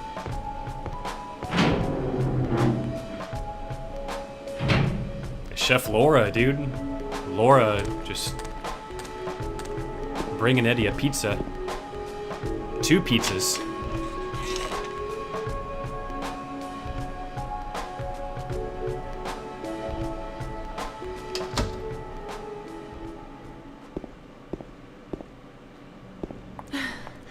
Did a little girl run out of here? Yeah, she was too fast for me. Aren't you gonna go after her?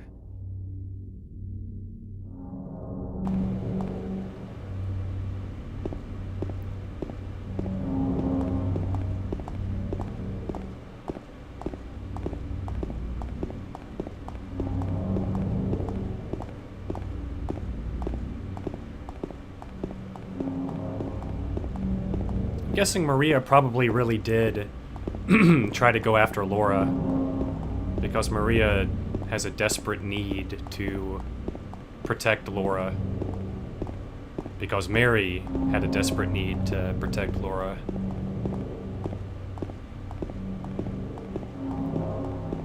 That scene always has me wonder, like, did you really go after her? Was she really fast and too fast for you? But I'm guessing yes.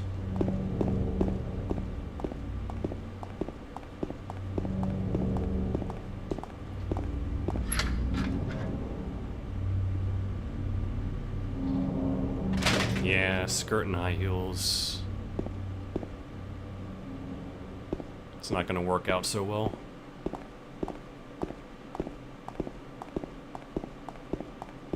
I don't think she's got high heels on. She's got boots, you know. Well, I guess they might be like high-heeled boots. Yeah.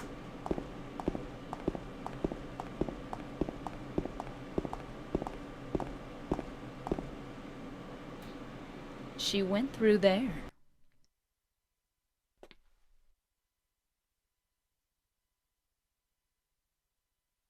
Is there any other way? Yeah, there is.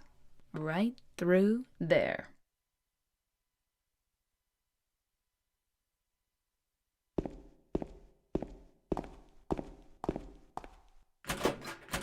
It's no good. It's locked.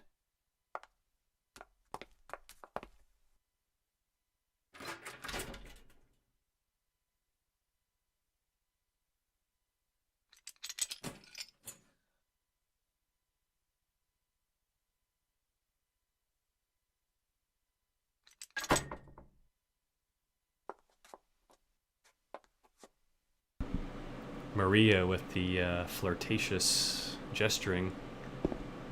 Yeah, the boots have high heels, yeah. You can hear them as she, you can hear them in her footsteps.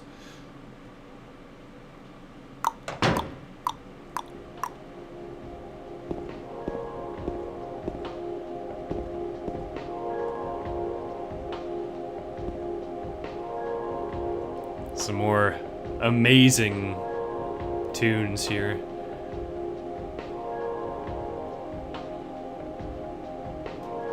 One of my favorites. Really cool detail here as well. Easily missed.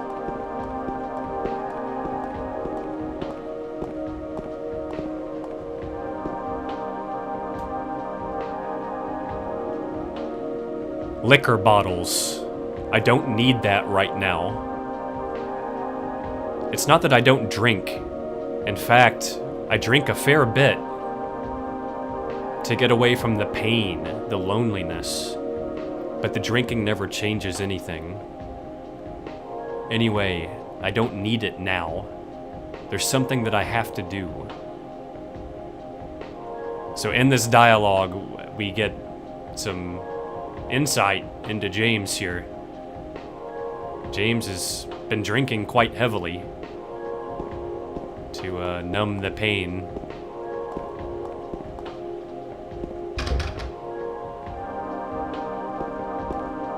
I think it's this door right here is the door that we come out as Maria. This is her dressing room right here. Or maybe it's this door. I can't remember. Interesting that she doesn't say anything. It's like, yeah, it's my dressing room. That's where I was born, basically. Like this is like where Maria manifests in the town. She just appears here in Maria's scenario. It's like the beginning of her existence. Pretty cool. I guess we'll do Born from a Wish after this, which is Maria's scenario. It only takes about an hour to do. It's quite short.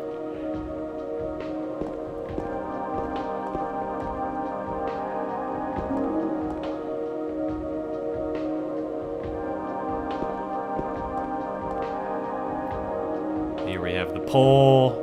Got the stage, the blue curtains.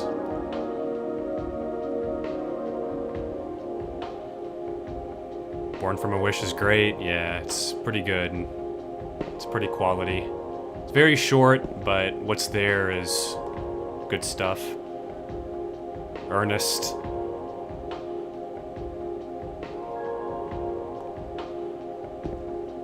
Love the design here. Pink walls, the neon lights, Heaven's Night. These tunes, man.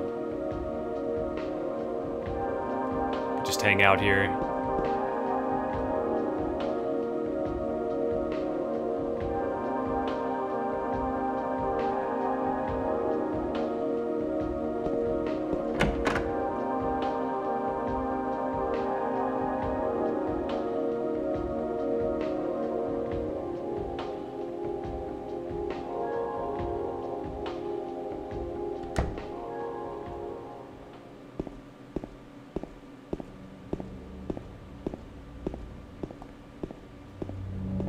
Shining posters. They're back.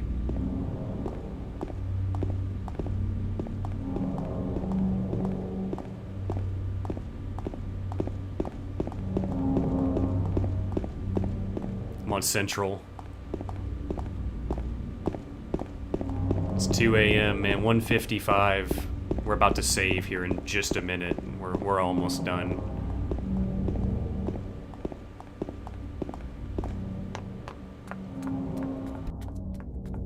Over there!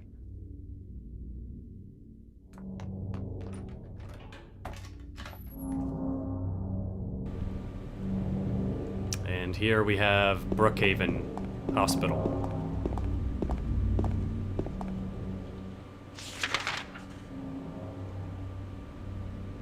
Circled, but unmarked.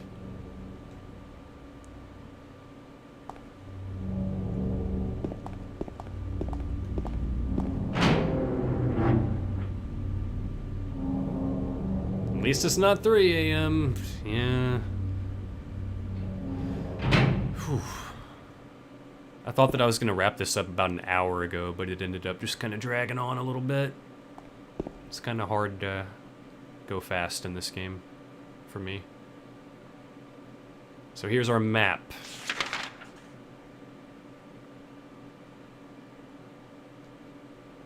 As per usual. Just in here, we have our save point. And there's actually a lot of really cool shit in this room. It's really tempting to talk about, but we're going to save that for the next time. Because it's a good way to, I think it'll be a good way to start the next stream. It'd be a good way to set the tone for Brookhaven. So let's go ahead and save right here. Save over this. Hospital office. Yeah. Alright. So, thank you for coming out. That was fun, as usual. It's been a year. I'm maybe a little rusty, but things are going pretty well so far. I think, like, right now I'm kind of leaning towards, after I wrap up this playthrough, maybe trying to learn Silent Hill 3 again. See you next year. Shut the hell up, dude. It's too soon for that. Too soon for that. But, yeah. Thanks for coming out, dude. Really appreciate it. It's happy to have you here, as always. And, yeah, we'll start up here next time. Probably tomorrow night, around the same time. Most likely. But yeah, it was fun. Take care. Catch you next time.